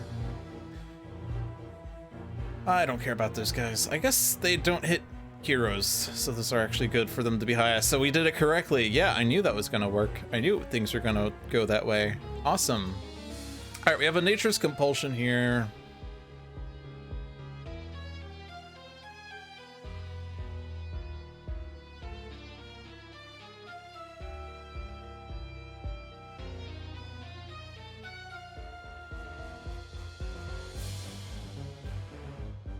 I guess I can't trade it if I'm using this in cap to get cards. That's the problem with what I was thinking. So but I also can't really... What's my end goal here? Is 5 damage to Oblivion worth, like... Actually, I get this turn, don't I? If I move battle zones at the start of my turn? Yeah, I get it this turn. And this is totally good, because that makes... Yeah, doing 5 damage to Oblivion this turn versus 10 damage next turn. The 10 damage next turn... Well... It's 5 extra damage next turn, so yeah, we definitely focus on that then. And then we use the incap to draw more. There's a Proverbs and Axioms.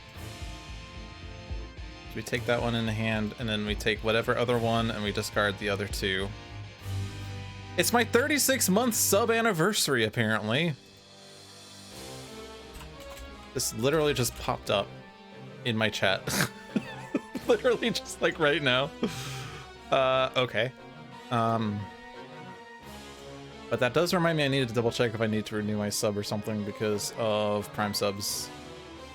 Next Prime sub is available in 8 days. Okay. 8 days, I gotta do that. Keep Proverbs and Axioms. Do not keep Solid to Liquid. Do not play Proverbs and Axioms.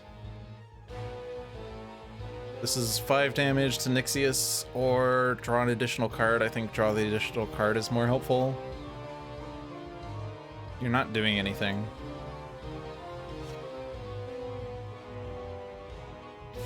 When you're destroyed, what do you do? Remove 4 devastation tokens. Yeah, you're not doing anything. Except I did use the power this turn, so I might as well have used the power, right? Because my start of turn power counts. I might as well damage you. Yeah, thank you, Logic Dolphin, for the 36-month sub. You're awesome, pal. Literally my favorite chatter in my chat right now, next to literally everyone else. Move back. I get Nature's Compulsion. Regain a hit point, ideal damage. Primordial Boon means I could hit Foss with this, but nope. And I could move back to the first battle zone if I wanted. Nope. Do I want to move this to another hero's play area? Is there a hero that destroys all environment cards? Not that that's a good idea, but is there a hero that destroys all environment cards?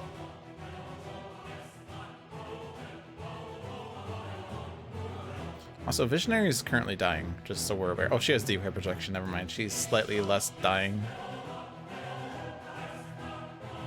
Psychic Maelstrom, though, if she can play it, means that I guess we could play it off of Seraph, or Seraph could just hit Citizen Storm directly, just so that we have room for another objective. Yeah, and then you can take an objective. We, of course, have a true hero in the end. So maybe think about, maybe not necessarily get, but to think about. The reward here is when a hero would be destroyed, prevent the destruction, make all hero targets immune to the damage, and then remove that from the game. Which is okay, but I'm not sure if we want to take the punishment right now. For instance, Absolute Zero does not have his null point calibration unit to give him the sustain he would love to have right now. I guess we could, well, I want to play a million cards here is the problem. But yeah, no, we're taking that objective, right? So that's happening. Ooh, can I just get... Oh, but I have to trade. I have to trade Orchestrate the Void with Akash 3S. And no, we don't move Demand of the Gods. So we have to trade that on Akash 3S. Yeah, the thought was whether I could destroy enough cards with another hero, but no, we have to give this to Akash 3S first and foremost. Doesn't matter.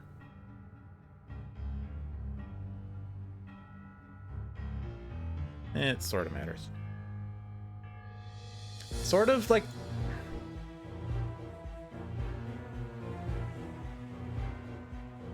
No one else really benefits anyone else. This doesn't have to be on Scholars, but I'm getting tripped up on.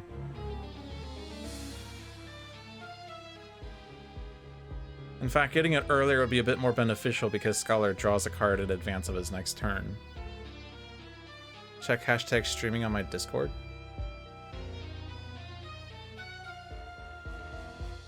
On our Discord? Oh.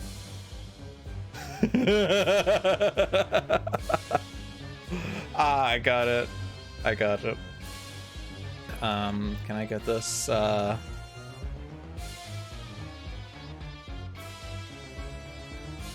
What?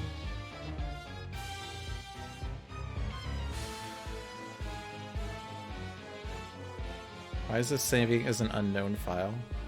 Now it's saving as an unknown.png.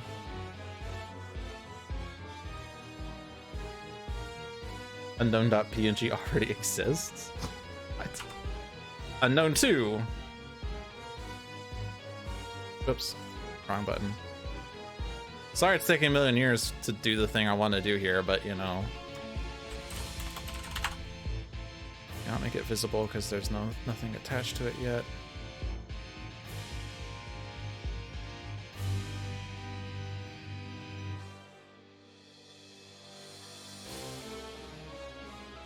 Bam. Logic Dolphin, Logic Dolphin. Yeah. This is the Logic Dolphin celebrating Logic Dolphin stream. All right, let's remove that. Thank you for supporting our stream, Logic Dolphin. I am Logic Dolphin, hosting Dolphin's Dive here. Usually as hosted by Logic Dolphin. Austin Matthews has 53 goals. You say he does it. He has to do it. You gotta do it.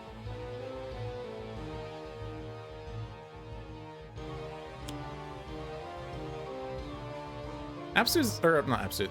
Scholar could take 1 damage, right? Maybe, sort of.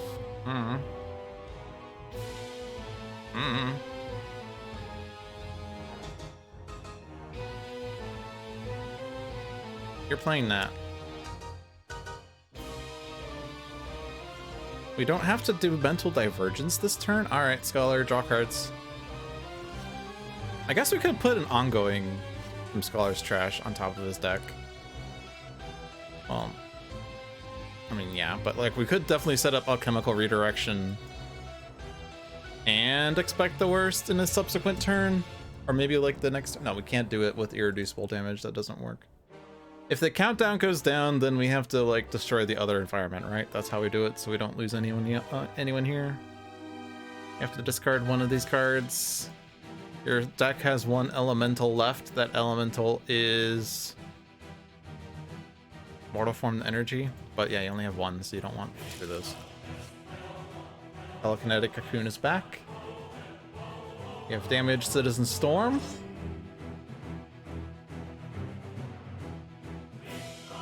And so we don't have to do, we don't have to hit Seraph here to play Mental Divergence, or sorry, we could use it to play Telekinetic Cocoon, I guess. Hit Oblivion. Do we do Irreducible to Voss? I feel like doing Irreducible to Voss. It is only like, he only has a -1 right now, so it's not like, but like hit Voss. I would hit Voss. I don't think there's a play or power or anything that makes sense. I can take out Visionary right now. No, it'd redirect and it wouldn't work. Never mind. Is it worth doing the damage to Scholar? He needs to somehow heal.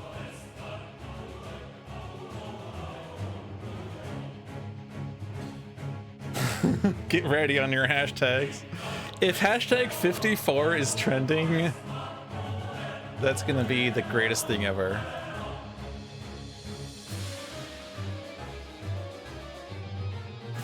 Literally the greatest thing ever.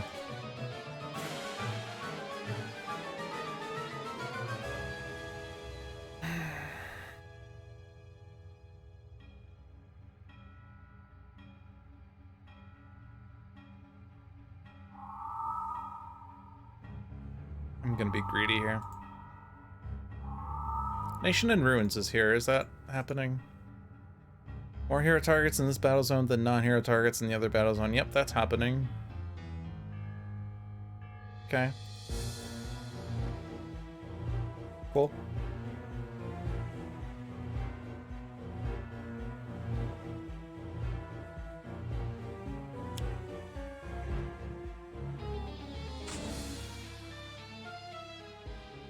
By Storm Speaker? No.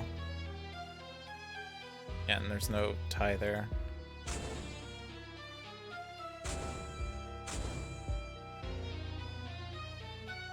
Have I dealt fire damage? Nope. I do. Well, I don't have a +1 yet. Now I have a +1.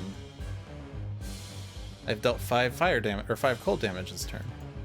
Cool. Sacrifice Absolute Zero or not sacrifice Absolute Zero?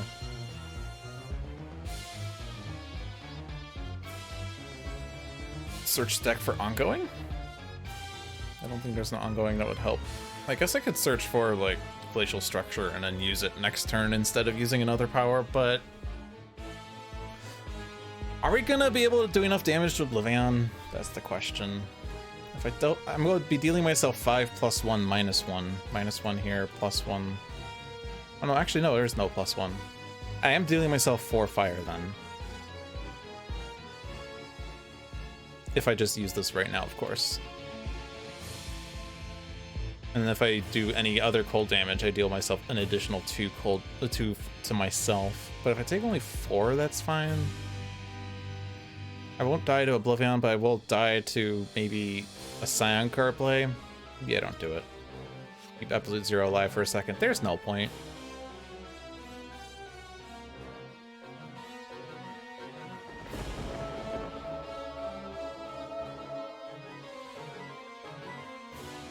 Why does that happen? Oh, first time lightning damage is dealt. Right. Right. We will play cards. Oh no, Leaking Room. Oh no, Torrential Monsoon. Reduce all projectile and fire damage by 1 at the end of the environment turn. Deal each target 1 cold damage. This will be a nice time to have Isothermic Transducer, but for the record, if at least 1 hero target has dealt damage this way, destroy 1 equipment card. Awkward. Also, Absolute Zero is the only person with equipment cards, for the record.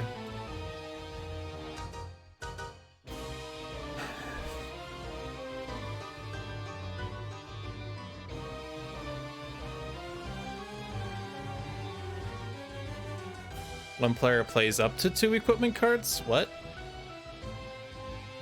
Why is that a Harpy thing? What?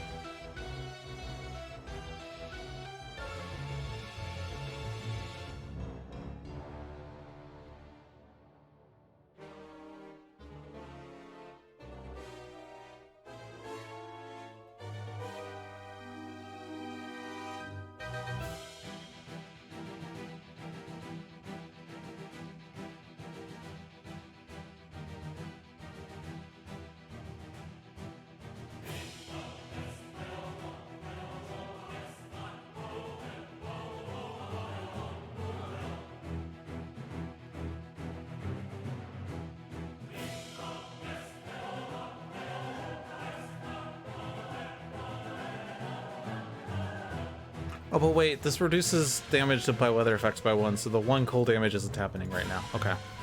It is currently affecting absolute 0, though, because Cryo Chamber is increasing cold damage to absolute 0. That is something to be mindful of there.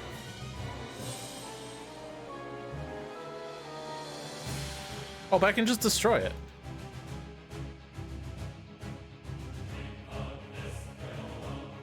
Okay.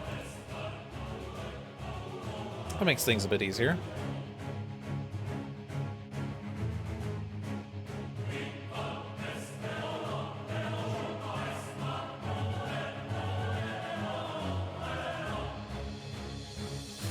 Did I put a seed out?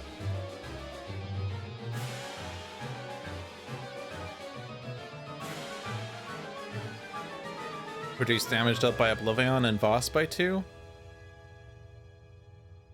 Probably worth 2 damage to Akash 3, like it just saves the 2 damage that Oblivion was going to deal anyway. So I can safely trade this to Scholar.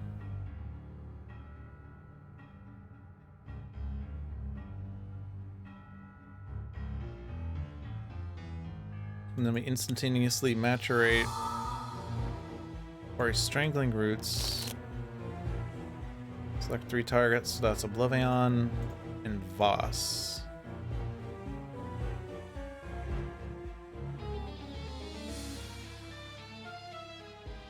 I don't need to reduce any other hero one? No.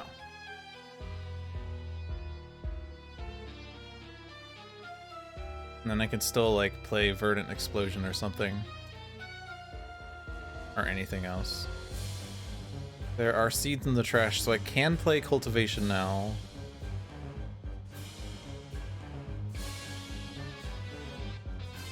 Not sure how likely seeds are going to be destroyed. I can play Primeval Germination, that just automates seed moving around. Yeah, that's cool.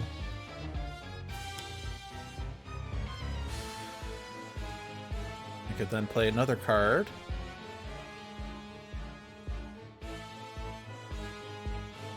And this comes after... Nice! Cultivation after Primeval Germination might get an extra seed into play then.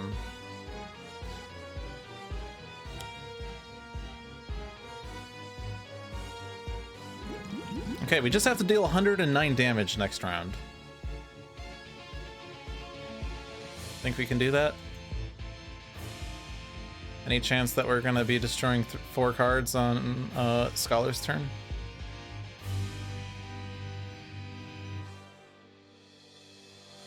$109, that's all.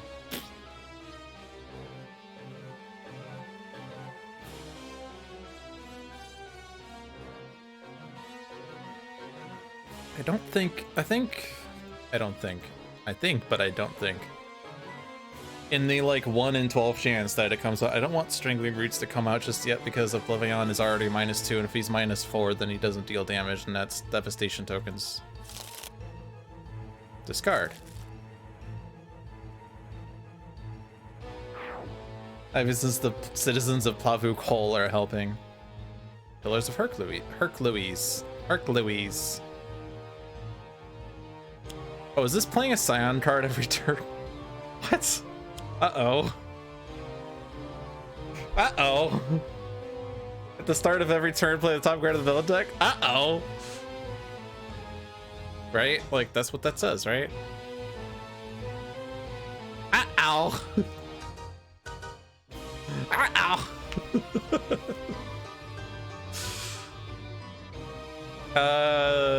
So what Cyan plays are gonna happen, I guess, is a question?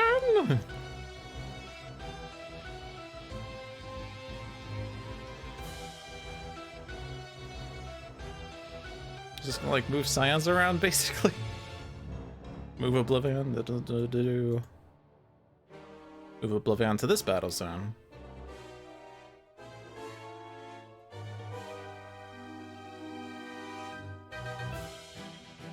I mean, at some point, there's an Aeon Man being played, right? Yeah, and then we could just play Aeon Man cards, and then it's whatever. Destroyed that one. Damage. We did it!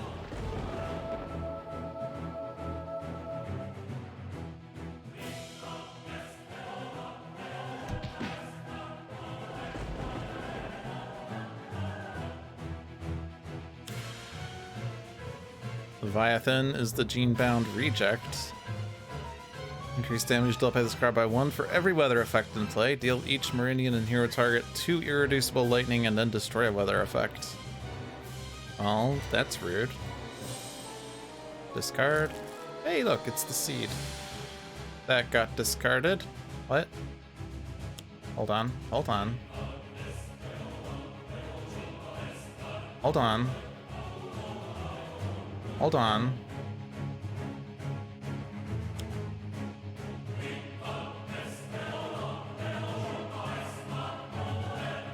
Why did that thing happen? Oh. Right. I see. I see. Well, we are losing that seed then.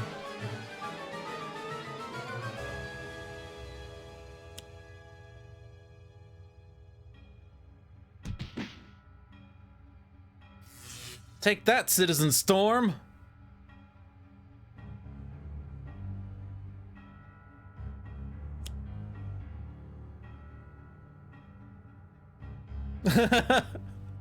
Take that, Citizen Storm!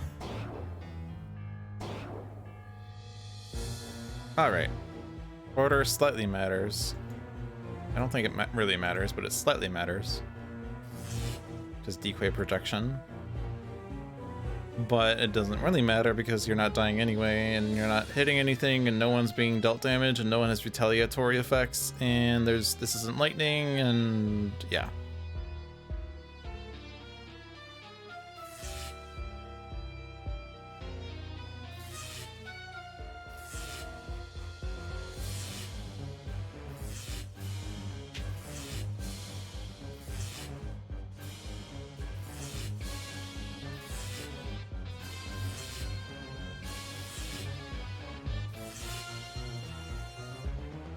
All right. It took us a million years to get this to this point, but we finally have proverbs and axioms.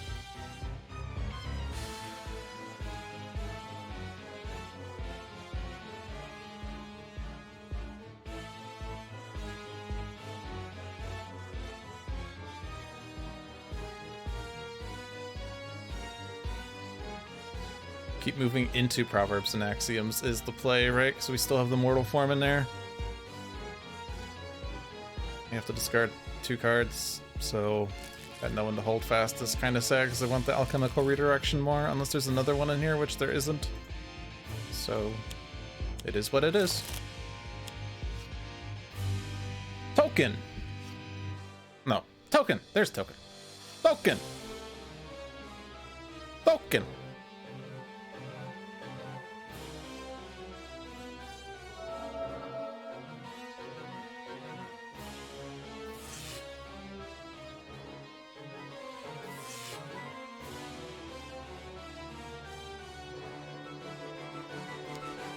And then we have to get one more token on this, so someone needs to deal damage to use a power.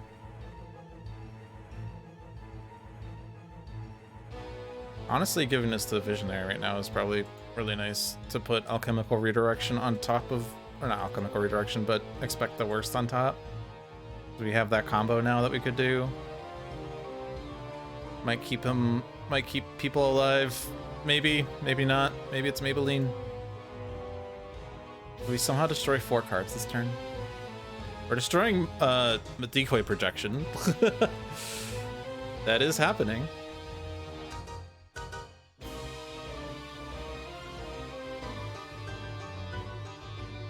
Not destroying those, right?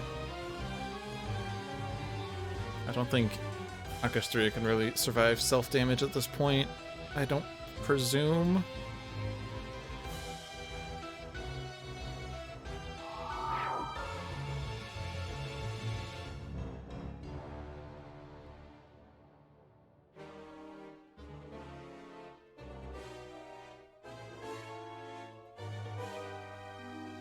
Also, this didn't go off.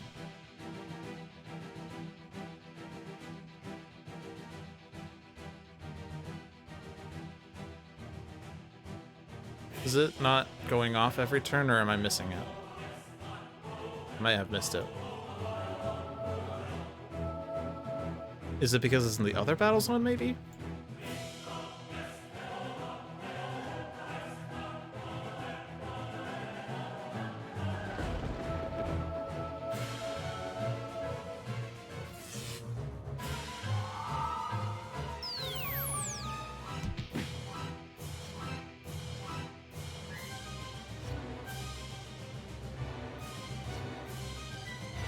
So now Virtuosos goes off.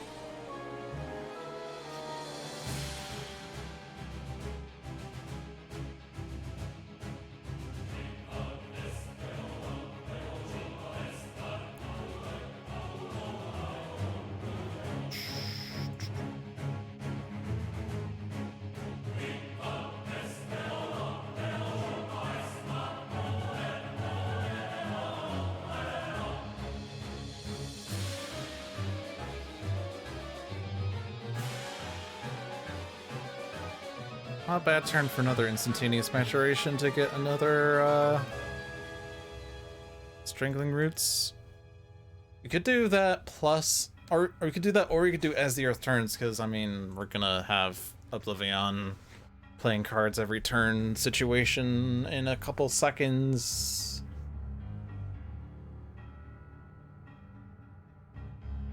But get out of the way is the most damage, right? So the problem is you have to sustain card draw somehow, which you're not really doing a good job of.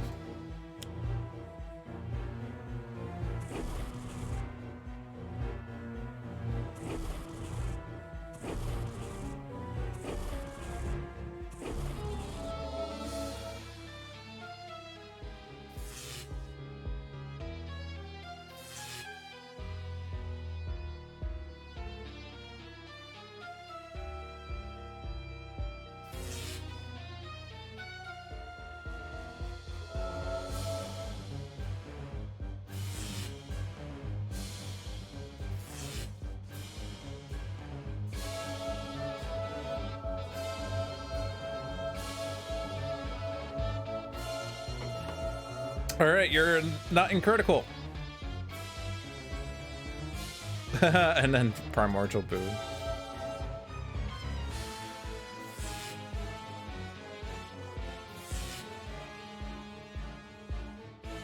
No.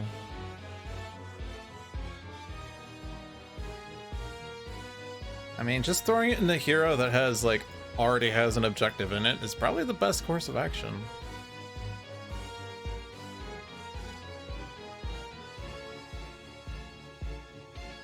I think we do theoretically get this, and that would actually be totally okay, so yeah. Draw play HP. No, I don't think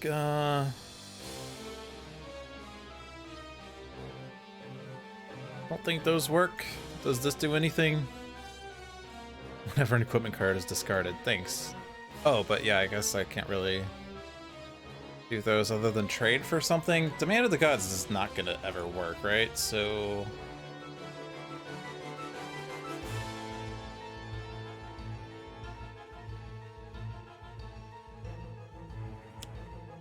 just get rid of that shit. Hey look, it's another one, but that's never gonna work either. I could twist the Ether, I guess. Twist the Ether on absolute 0. Because I could just play a card off of Seraph.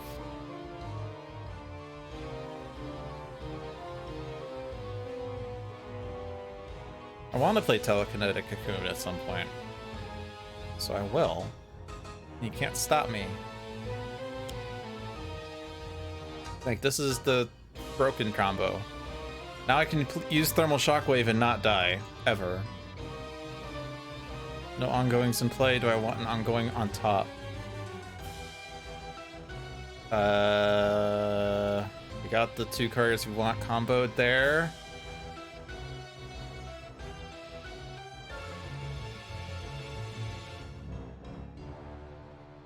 Yeah, I know if I put it on Seraph, I could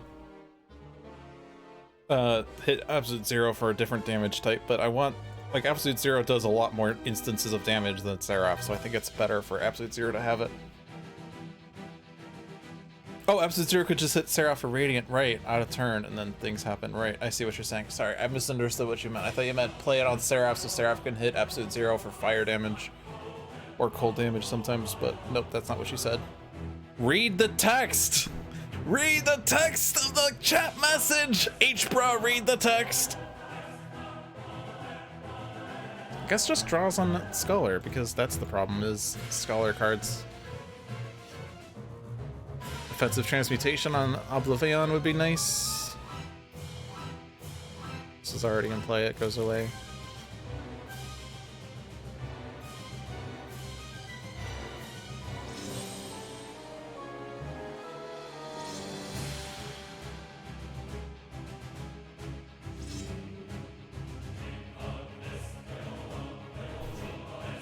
It's so nice, why not draw it twice, right?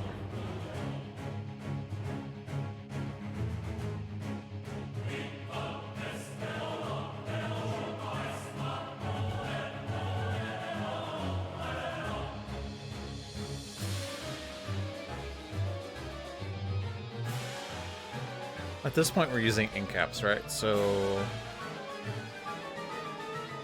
like, Scholar doing 11 damage is better than anything else, presumably.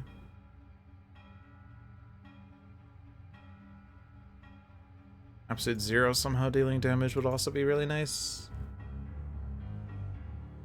Absolute Zero needs to play Null Point before we do Thermal Shockwave shenanigans, because otherwise, like, if I could play Coolant Blast, well, yeah, if I could play Coolant Blast out of turn and then start of turn do Thermal Shockwave, then I could finish it up with Coolant Blast. Suggesting the Scion deck is nice.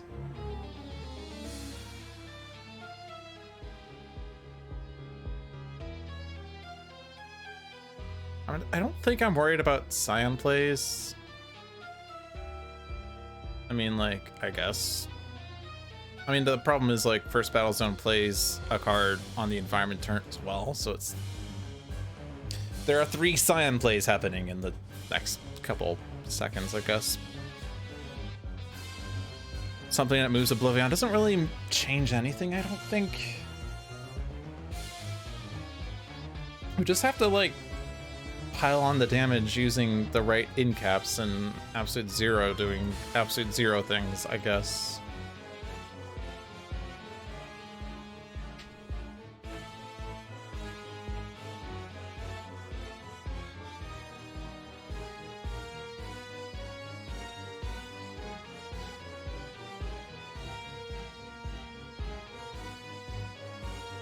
Yeah, if I play Telekinetic Cocoon, I can no longer hit Seraph to do things. The best damage of the Psychic Maelstrom for 2 extra hit points on Oblivion, I guess, is a thing.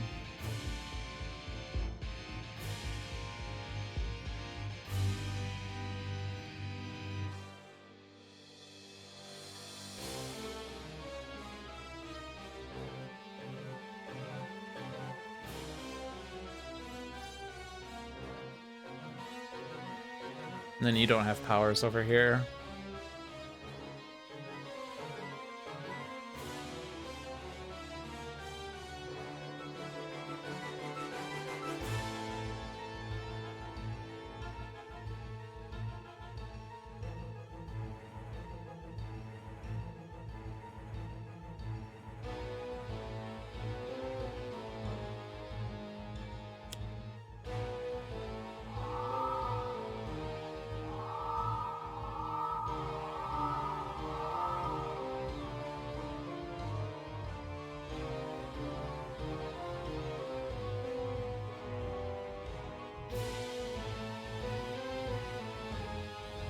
forgot about this.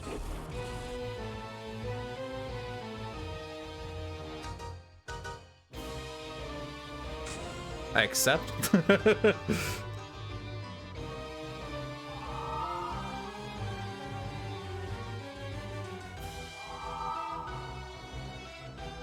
Alright, so that makes it a bit easier. Whenever there are 5 tokens, we get the hairdryer, but the only hero with equipments is Absolute Zero, who has 2 equipments.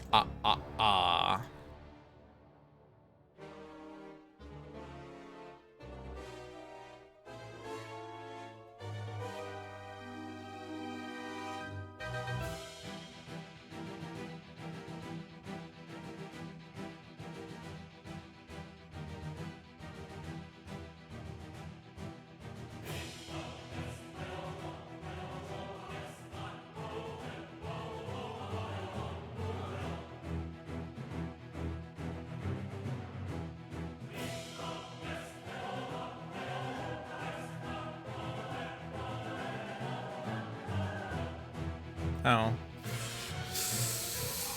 Burning and Lightning Tome, you're no longer highest HP Oblivion! That was less damage than expected. That was supposed to be 11, it was now 8.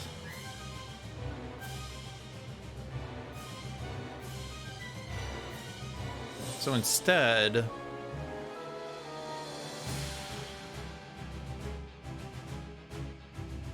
Is there an ongoing card in here that would make more sense?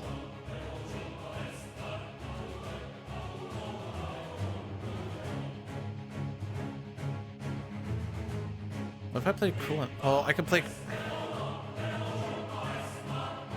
No, there's no way Thermal Shockwave is not better than Coolant Blast here, right?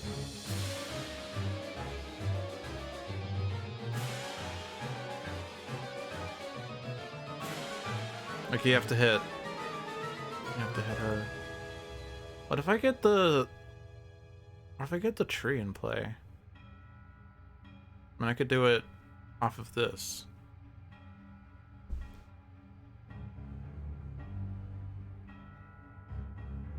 Putting a tree in play might actually let us destroy Oblivion. I could just do it off of this instead of something else, because there's no damage here. There's no damage here, so your actions here do not do damage except for each target regains 1, which would allow Scholar to do 2 damage twice.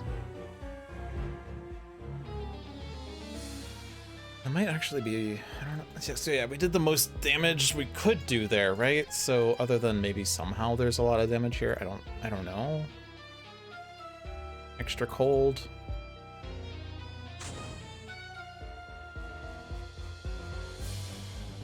I mean, the more cold damage you do, the more fire damage you do to yourself, but we're just gonna turn it into cold anyway. You're not surviving that fire hit.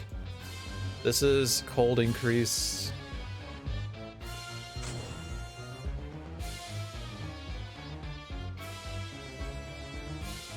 Might as well hit boss. These I would like to preserve if I could. Well, I mean, obviously we can hit Leviathan, like Leviathan always gets hit.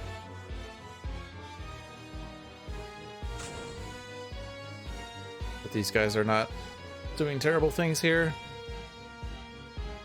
How do I reduce it? Reduce lightning damage to all targets, so we should just do lightning on these.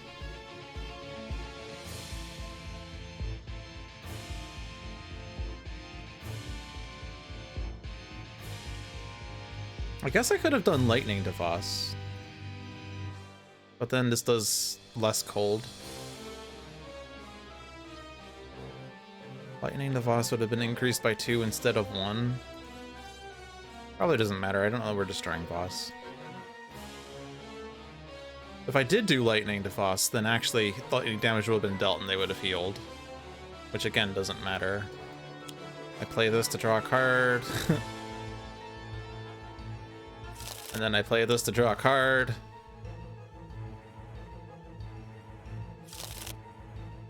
And then it's gonna be Coolant Blast. I've been dealt 3 fire damage. But it's Thermal Shockwave. Hit Oblivion.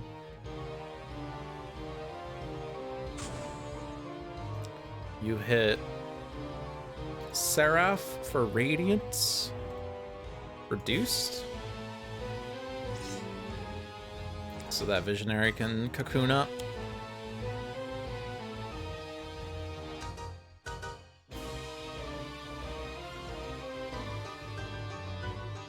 I think I just hit myself for fire.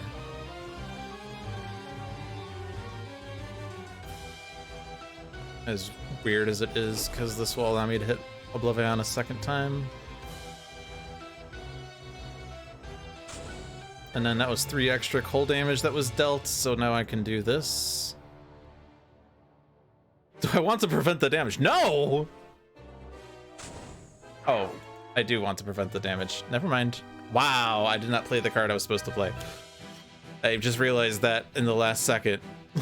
I did not actually play Null Point. I played Coolant Blast thinking, oh yeah, Coolant Blast will be good next turn. Nope, gotta play Null Point. Alright, now let's resume with our regularly scheduled beat-a-thon. I really just wanted to sacrifice Absolute Zero, guys.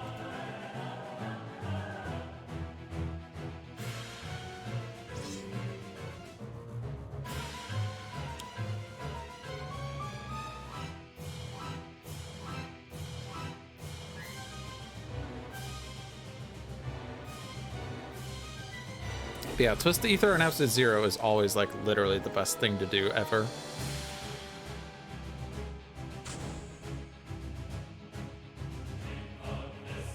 Alright, Null Point first. Absolute Zero has swung back to max HP.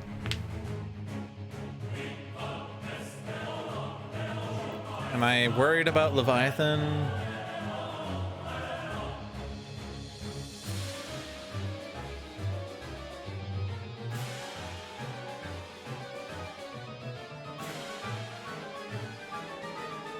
So oddly, the Plavukal Capital makes Leviathan heal the Mirranians. That's weird. Do I need the damage at this point?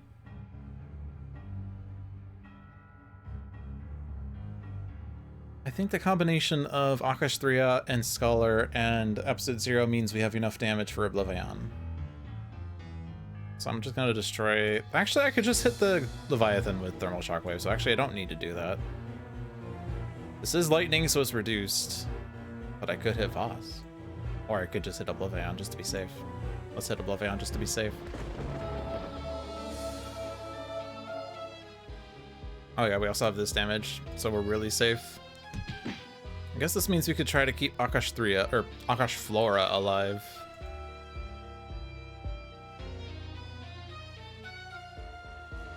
Yeah, we have to use the Incap to play.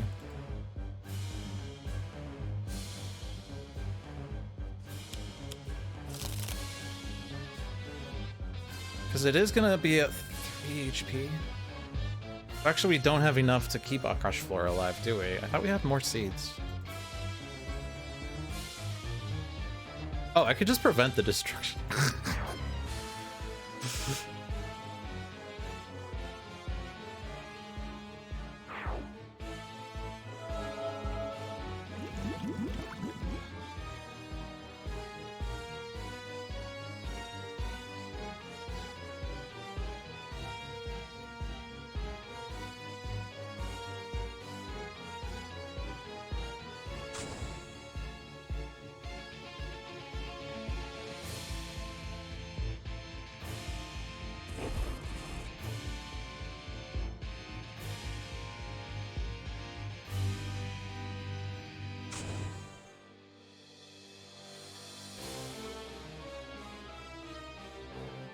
Yeah, Absolute Zero just does it by himself.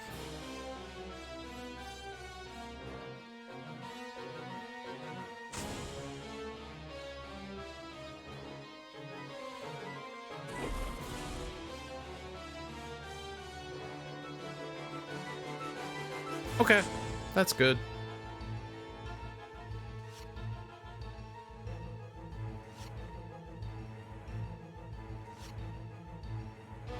Although I guess we're not actually putting a -2 on Oblivion right now. that's the one awkward thing.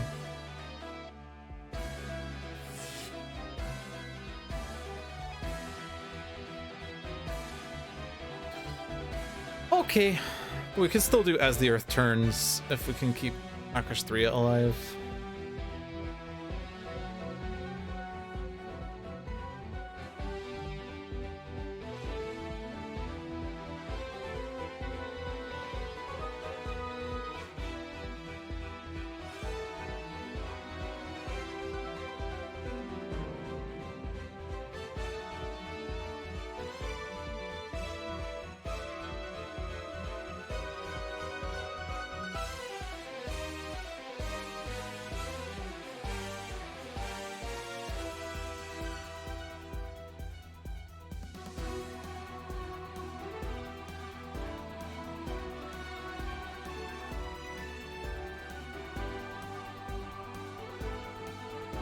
I don't think it's worth doing this to get Healing Pollen in play unless Akash there really needs that, like, 4 hit points. Well, it's gonna be a profit of 2 hit points.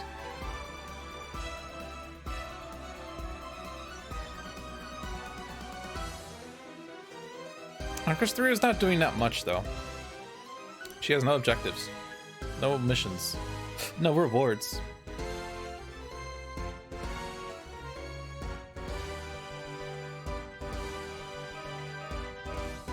This heals a little bit, I guess.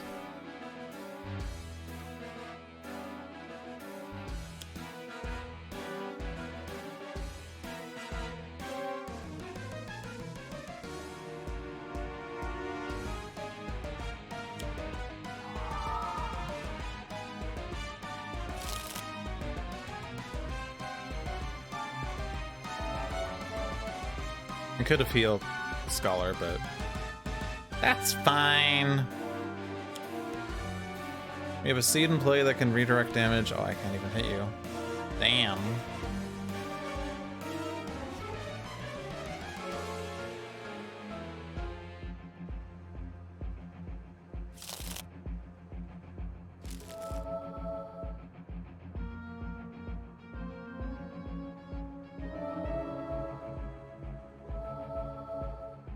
I tried.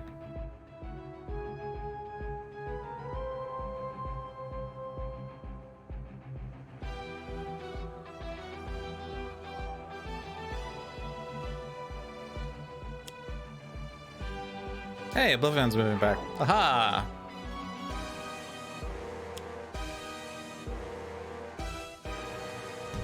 Take that, Nixius. Also, that keeps Nixius in his battle so perfect, actually. Nixius is there.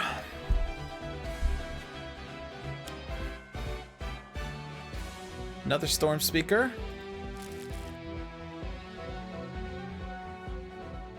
Oh. Heals. The Meridians are my friends.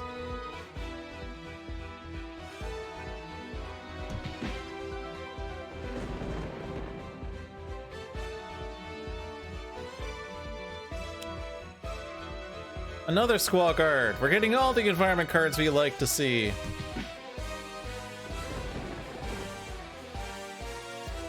Unfortunately, we do not have a seed on top. Oh, now we're playing a card. Is there a seed? That is a seed. Oh, but it discarded. No! Rude! Rude! Wasn't I supposed to have an option here for, like, whenever an environment card is played, do something? Maybe not. Oh, the first time an environment card enters play. Okay, I didn't have that option because an environment card had already entered play, and it discarded the seed again! No!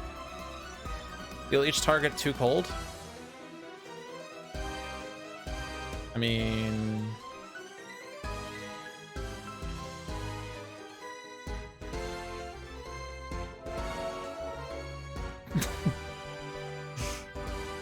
Does everyone else just take 0? Except Absolute Zero, who healed 1 by a miracle. This is literally 0 because we have all the Squall Guards and Storm Speakers. Well, actually, it's just the Storm Speakers, I guess. Well, that's cute. No environment targets are dealt damage this way, so it's not really softball-sized hail. It's more like a pleasant evening rain. This is a very important question.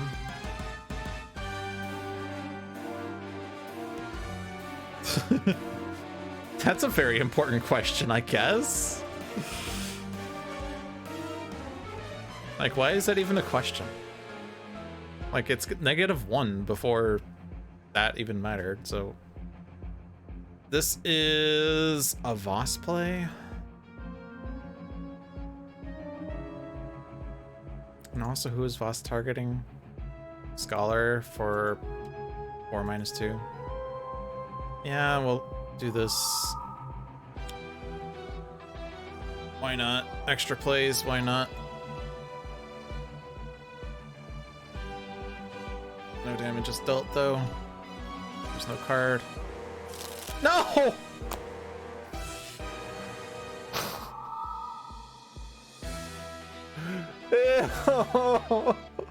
All I ever wanted was to play a scene from the environment game! Whatever.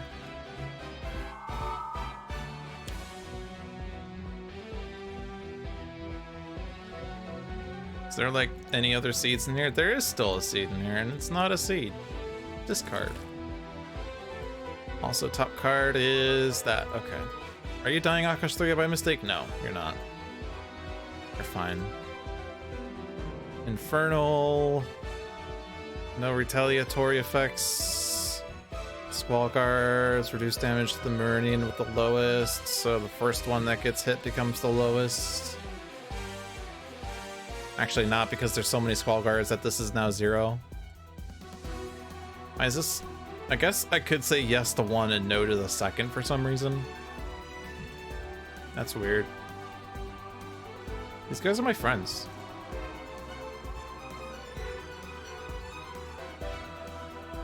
Okay. Now what? Those guys are gonna be dealt damage. That's fine, right? Yeah, that's fine. No retaliatory effects. I just hit choose for me. Oh no.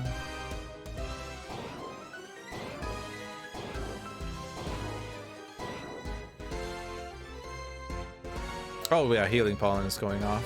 I don't want to prevent the damage.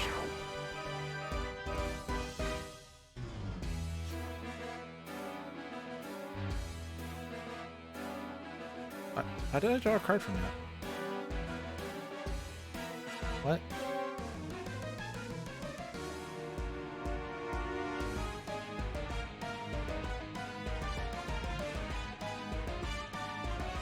Why did I draw a card from that?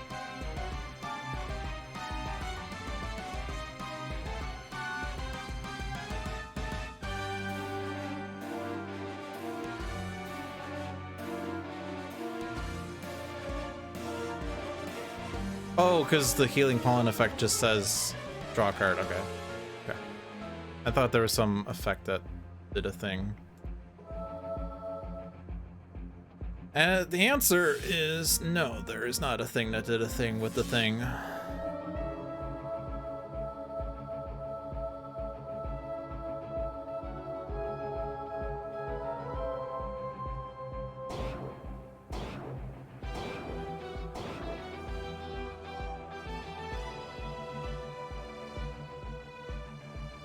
No.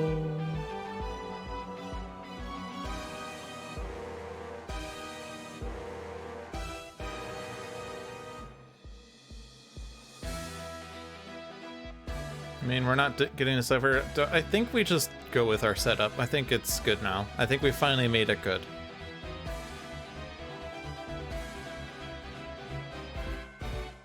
Do I even do this? No. The children who are wrong. I have cards I can play. It's fine.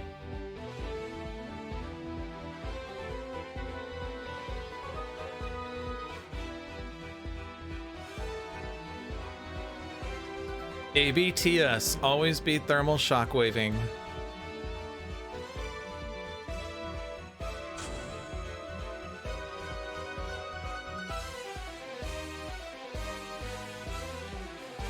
I guess actually one. I guess lightning does more damage, doesn't it? He is technically highest still. It does mean that he hits himself for less, but I don't think we're gonna do the fire hit this turn. I think we'll do it on the next turn.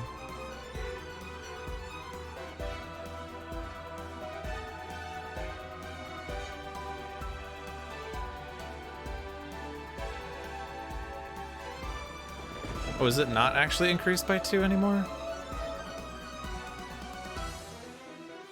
Hold on, what? Oh, it's just increased by 1. Oh, I thought it was increased by 2. It's reduced by 2, increased by 1. So I just do cold then. Alright, let's do this one more time for funsies.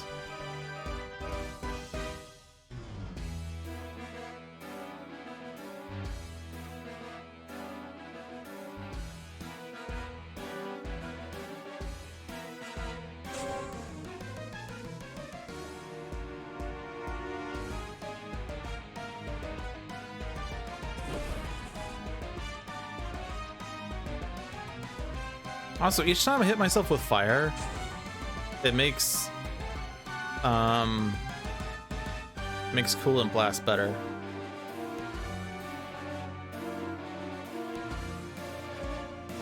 I can't hit Voss though, right? I will try my damnedest. That was my damnedest. I guess I could hit myself with fire here. And it powers up Thermal Shockwave even more. Or, sorry, Coolant Blast. And then I can use a power at the start of my turn to use one more Isothermic Transducer.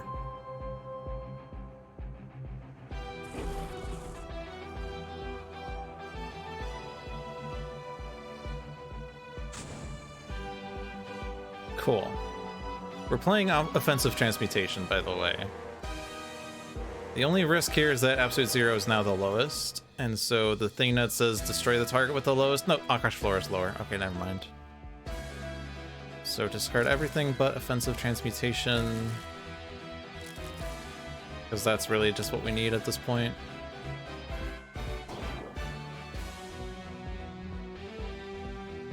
Mechanite.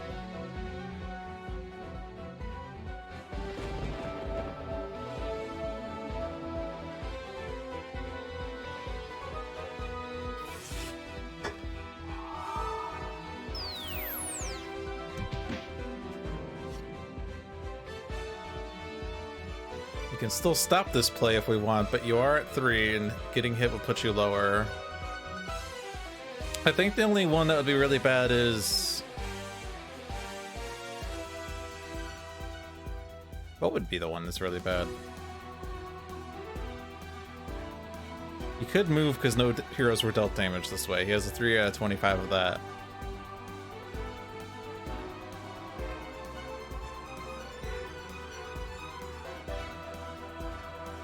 That would be the only one that's bad, because then we have to move everyone out to the other battle zone, and then Offensive Transmutation is not in play. I think we do the hit here.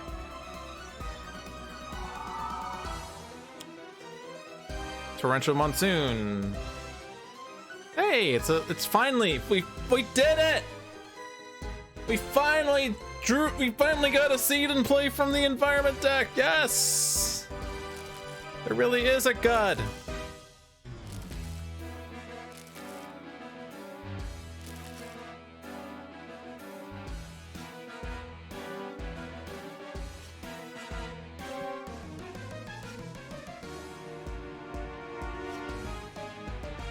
Creating all these cards. Also, I guess we could prevent destruction, but it doesn't prevent incapacitation, is the brother sacrifice, right? Does it prevent incapacitation? No. If a target would be destroyed or reduced to 0, it does not prevent incapacitation. Weird. Then one player may play a card.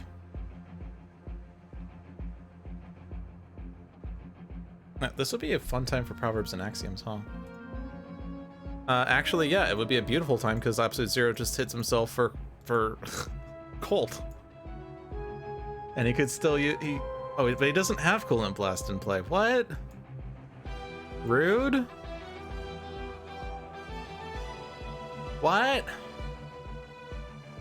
Yeah, there seems to be a flaw in this plan. He does not have Coolant Blast in play. How could we have done this thing? I guess he could just play it and then... But then he could play it there as well, so it's silly.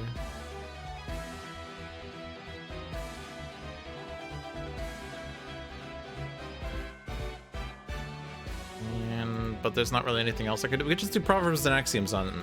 Alright, yeah, okay, we could just do that on Visionary's turn. And then we will not use Coolant Blast on Visionary's turn because we'll actually instead,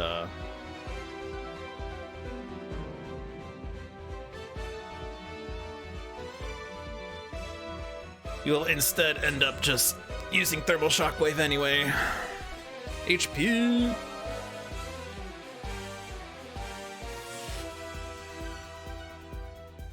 Alright, so we somehow got somewhere strong. We went from, I'm not sure how we're going to do 100 damage to Oblivion to I'm not sure how we're not dealing 120 damage in one turn.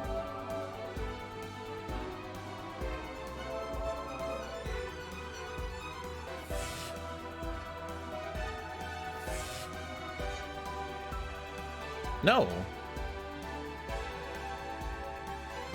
No.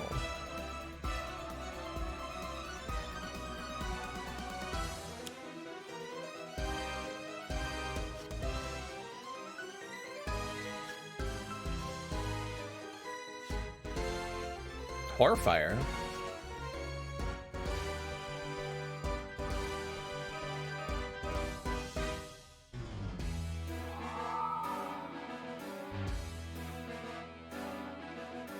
It happened! Yeah, I got notified. Hey, I'm playing a game right now, so you're aware. There's a game going on here. You might have missed it, but we're still trying to win the multiverse here. I mean, granted, we're in the victory lap stage, basically.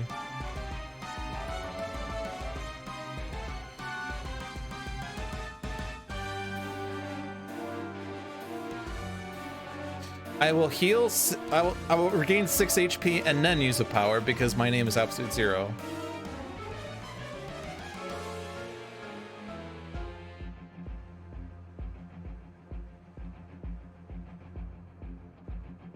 I mean,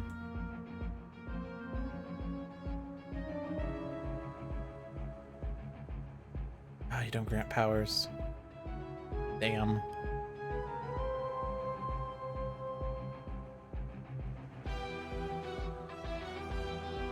I think I can hit myself for fire again, right?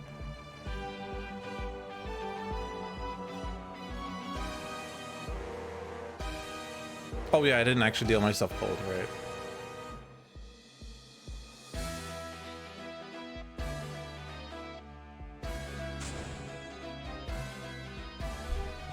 So I've dealt 4 cold damage this turn so far. Can I deal myself fire damage twice and not die?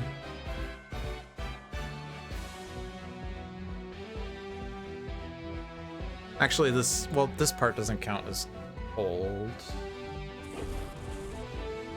Oh, it got reduced because of this. You. Rude. Actually, that makes it slightly easier for me to not die to the fire damage.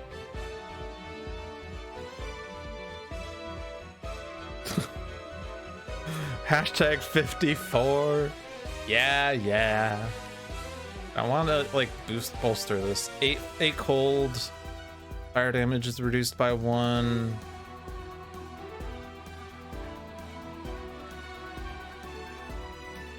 And then he also has a -1 there. That Seraph changes to Radiant. Visionary can't play cards or use powers. So that doesn't serve any purpose.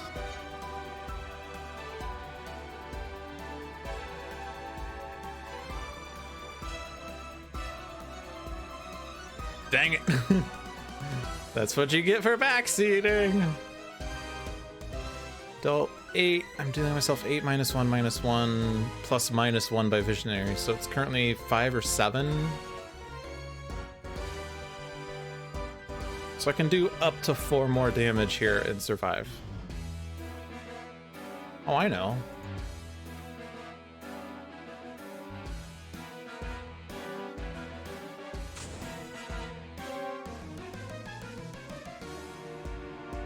Oh, was my math off? I'm gonna say no, because I think it might just be doing the environment last? No, I missed the +1. Okay. +1 from El Mejor Legado. Alright, so we'll do this again.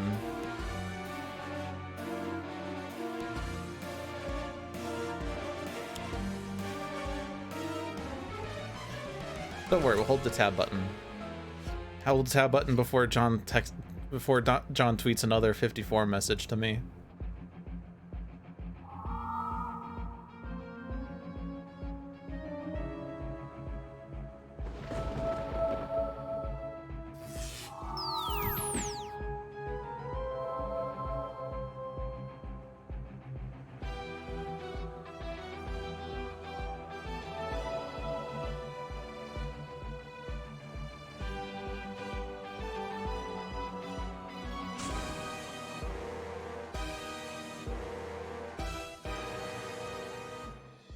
Oh, that was wrong, actually. Damn it! Don't worry, this is the time I'll get it right. We've been training for this.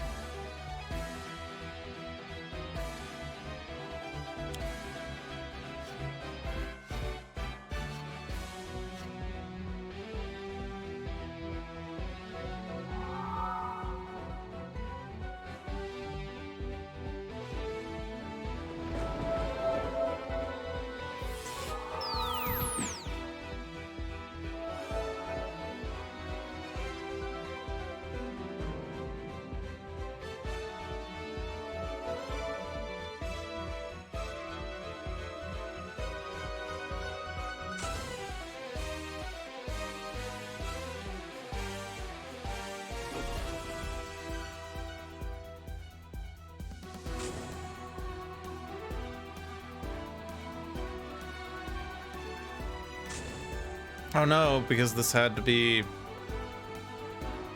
reduced by 1 to Citizen Storm. All right, do it again. This is the time we'll get it right. All right, we'll do this again, but this time with more enthusiasm. Yeah!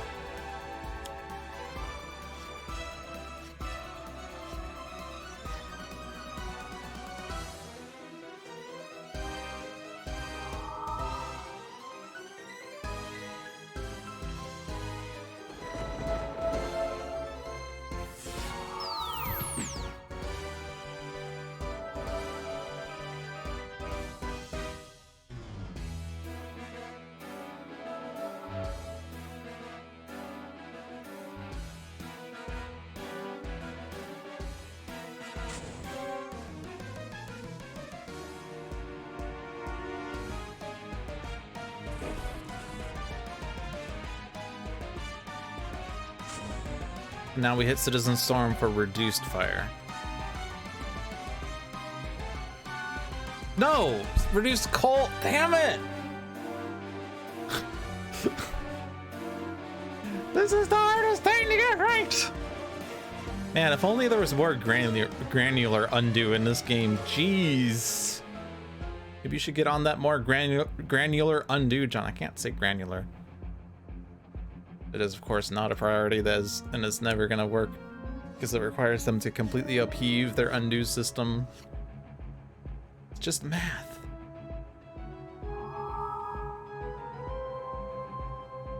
Okay, this...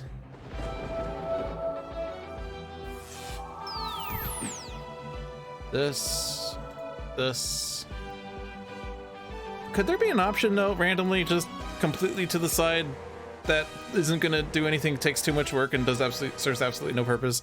That if you hit undo and then you do the same action, can you have a reminder of what you did last time so that you know what you did? No, it's not even that serves no purpose, because if you're undoing to fix a mistake, so you don't want to be reminded of your mistake, right?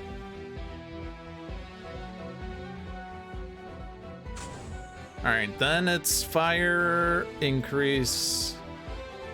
Yeah, the math here is just so wonky because it's fire increase, cold increase, and then this one is cold decrease.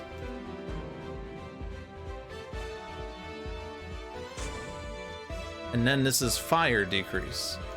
And then Naps Zero stays alive. Oh boy! And now the coolant blast is at 33. So actually, Oblivion's like one shot by the coolant blast. Which begs the question, can we defeat Oblivion before and then do the coolant blast on Boss Oblivion?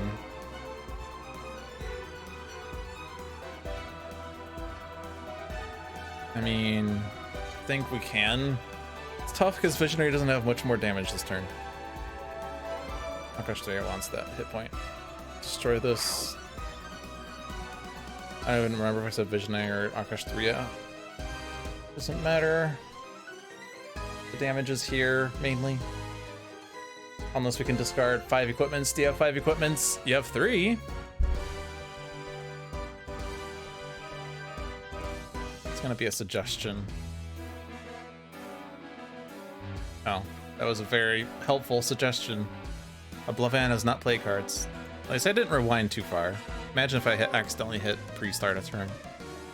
We do not have as the Earth turns in play.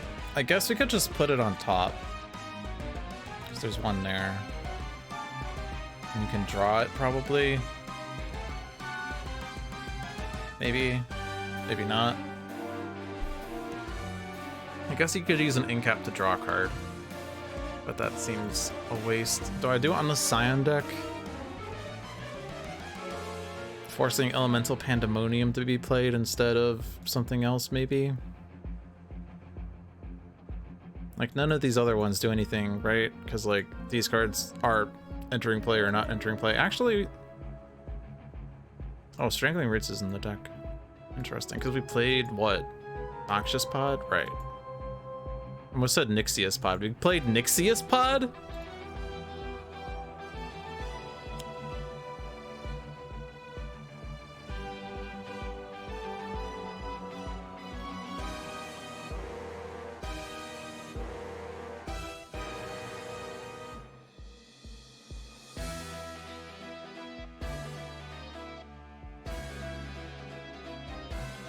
I want to save... Do I have another suggestion? I do. I want to save the other Elemental Pandemonium.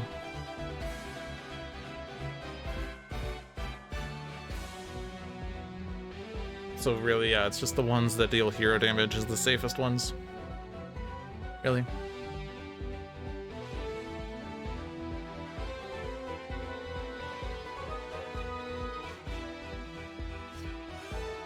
Another Twist the Ether.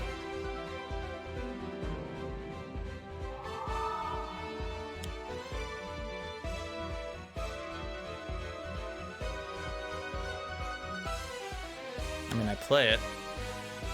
It's gonna serve not enough purpose, though.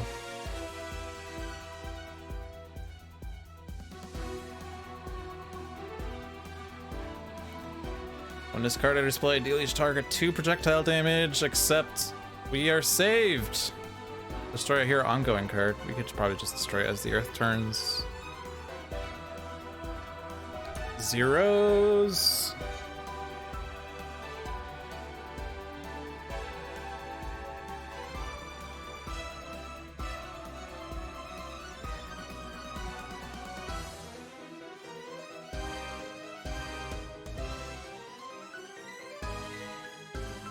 Not this again. Yes. Yes. Yes. Do you want Storm Speaker to be dealt -2 damage? And then it's -5 anyway.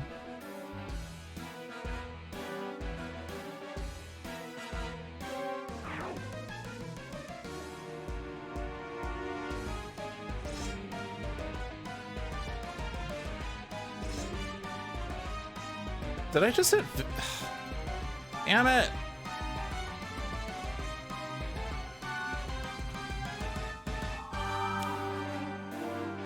I hit Visionary instead of Seraph. This is the hardest game to play. Hardest game.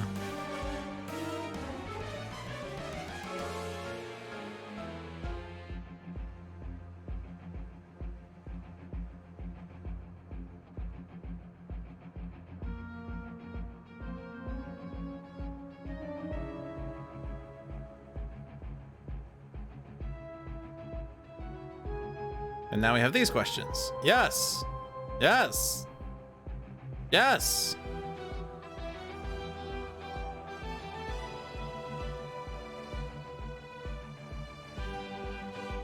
Okay. As the Earth turns. Oblivion. Seraph. Play Twist the Ether. I could put it on...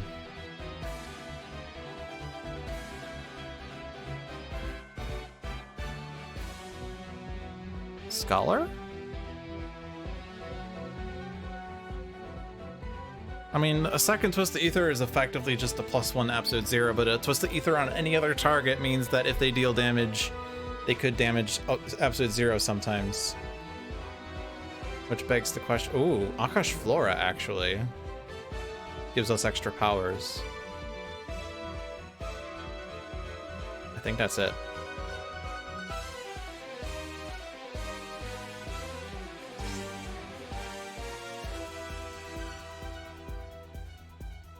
Is this a game of Sentinels or a game of Twister? Well, all the weather effects have put my head for a spin, so yes, actually.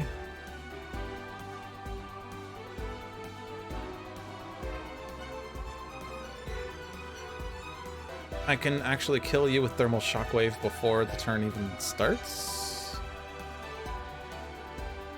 Is there an achievement for killing Voss in the same turn that he becomes Oblivion?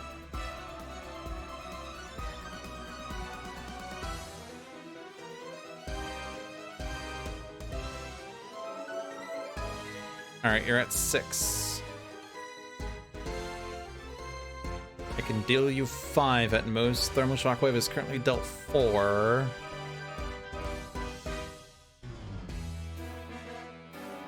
So how do I safely do that? Hit Citizen Storm for 4. +1. +1. -1.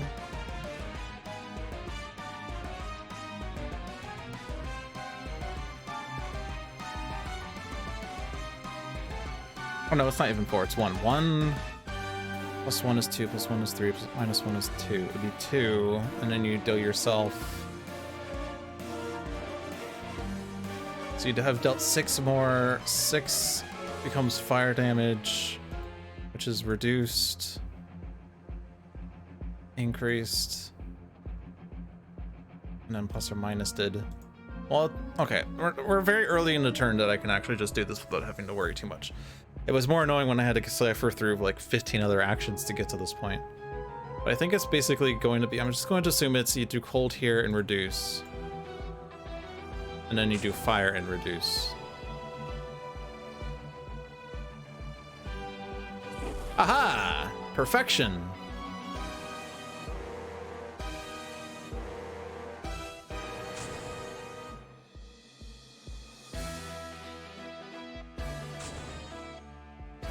And then you die to this, but first we hit this boss.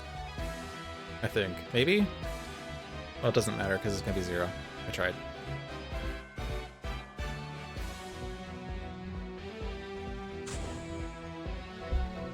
Alright, here's where we get the funky thing where actions happen behind the scenes. Impale was destroyed, rip Impale.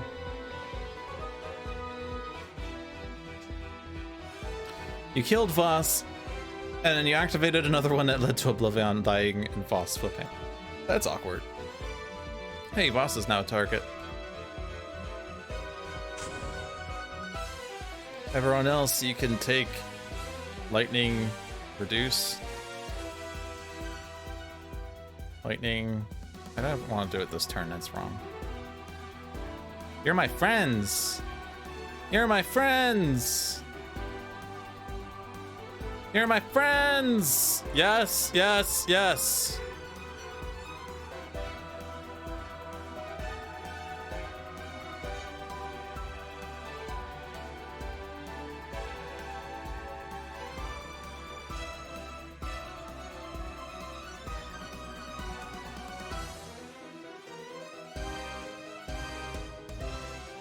Now it's my play phase. I play Horfire.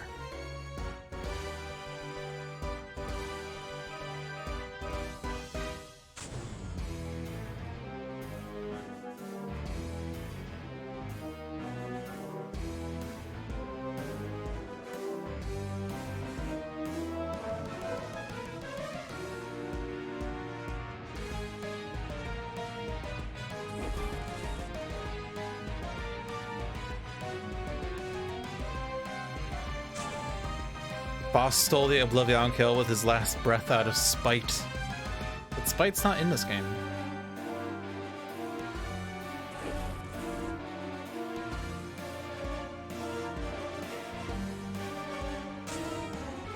Imagine if spite were an objective. Coolant blast! 39. 42! And now the fire damage is reset, unfortunately.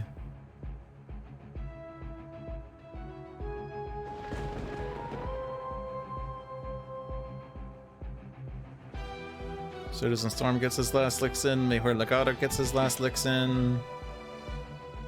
And now we are here. Field Freeze.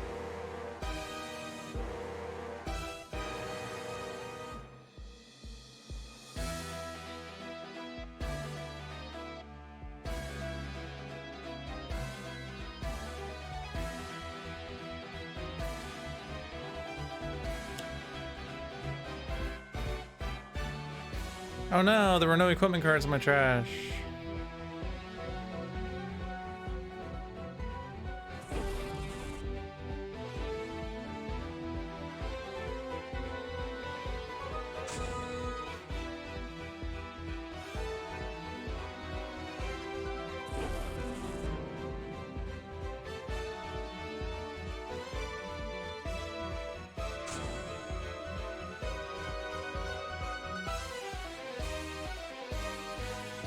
Coolant Blast is at 2, so it's Thermal Shockwave.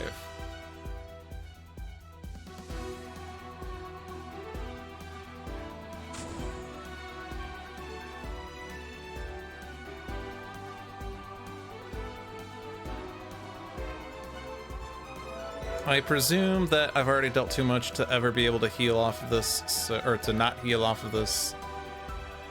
So I will do cold.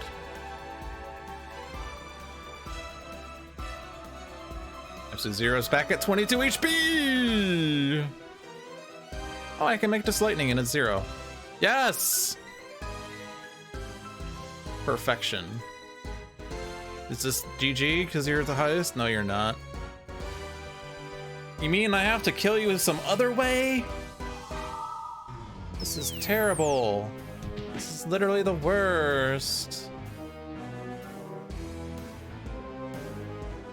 Be nice if, like, you had a damage power, but you don't. This is stupid. I have to find another way to kill you. Because this is draw play, and then each seed deals damage. The seed, do we have enough seeds? There are 2 seeds. We need 3rd seed. I know a way of getting a 3rd seed. Alright, Healing Pollen, let's go! I could totally have Scholar steal the victory here. Instead, I will heal Akash Flora for being such a great thing. Noxious Pod can also join the party. Everyone damages boss. I don't know if this turn really mattered, but still. Cool! GG! That was fun. Let's watch the credits.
The sacrifices of heroes were not in vain, and the lost timelines will be remembered. You defeated Oblivion and saved the multiverse. Hey, I did that perfectly in time. Cool. So I know what you're thinking. Wow, is Absolute Zero the MVP of that match? But you're wrong. Because the true MVP of that match was Twist the Ether. Once we got Twist the Ether and Absolute Zero, that's when the craziness started, really. I mean, arguably Sculler was the MVP because staying alive for so long allowed him to get set up, and then, not that he was the person that really mattered in the end, but having a hero that we could keep alive for the longest was pretty good. And Visionary, of course, you know, went from almost dying to getting the decoy protection that kept her alive, followed by the telekinetic cocoon that kept her alive, followed by the telekinetic cocoon that kept her alive. So, and actually, like, the things that make a target immune to damage is sometimes pretty powerful in this match, because being immune to damage doesn't prohibit you from taking on objectives and getting rewards and getting the things that do automatic stuff. Yeah, Nakash 3 is stopping 10 card plays and getting 17 environment cards in play and discarding 4 discarding 4 seeds accidentally because she couldn't stop that. But yeah, Akash 3 was pretty good. Also Akash Flora at the very end, allowing for powers and taking 0 damage as the result, was pretty nice. That was fun. We managed to successfully destroy Oblivion on the last hero turn with the countdown at 1, so that was nice. Arjun Adept had a cameo appearance in this fight. Unity started the fight with Raptor Bot and Platform Bot, and then got incapped with all 4 of these heroes at the same time. We had some pretty interesting things happening with Nakamodora, so it's kind of upsetting that she got destroyed by an unfortunate movement of Oblivion. I like how Voss is copying the Hercules statue there. Such a poser. Alrighty. I mean, I think there was, yeah, all 4 of these heroes in the end worked the best, and then RP, you know, provided some means of getting rid of the 4 Scions we had at that one juncture. Although we didn't actually destroy 4 when we had wanted to, but thankfully the cards ended up lining up to make it work in the end. But yeah, it was pretty fun. And it was interesting to get to page 2 like within 30 minutes. Were they true heroes in the end? Maybe the true heroes were the friends we made along the way. Alright, so that wraps up the April Oblivion match. Thank you for watching. We will be here in 1 month to do the next Oblivion match. Next week we'll probably resume with some modded Sentinels content. Maybe we'll throw in a 1-deck dungeon stream this month, because probably a monthly 1-deck dungeon stream helps keep that up. Spirit Island we generally do on Saturday, especially when none of my co-hosts show up, so I just play a solo game on Saturday anyway. Aeon's End, I guess, maybe, but probably not. Bottom of the 9th is actually slightly more likely to happen than Aeon's End on my end, but it's also unlikely. Anyway, yeah, you're winning squash matches like a boss. Yeah, valid. It's totally fine. Having a life is acceptable these days. But do check out the other streams they have on this channel. Every Tuesday at 7 p.m. is Handelabra Live with John. Every Friday at 4 p.m. is Luck of the Seamus with Seamus Hug Monster. Every Saturday at 2 p.m. is Spirit Island Saturdays with usually myself, usually John, usually Seamus, sometimes Jeff Dukin, and maybe occasionally, rarely, is there a guest who appears by claiming the 20,000 point Alabra reward to be a guest on Spirit Island Saturdays. And every Saturday at 6 p.m. is Tales from the Archive with another lit down. Handelabra products include Sentinels of the Multiverse, Bottom of the 9th, 1-Deck Dungeon, Aeon's End, and Spirit Island. Do check them out. Find more information on the games at handelabra.com. Follow us at twitch.tv/Handelabra Games or Handelabra on Twitter, Facebook, and YouTube. You can follow me personally at Logic Dolphin on Twitch, Twitter, YouTube, Discord, and pretty much any avenue. But that does wrap things up this week. Thank you all for watching. Hope you enjoyed your stay, and we'll see you next time. Have a good night.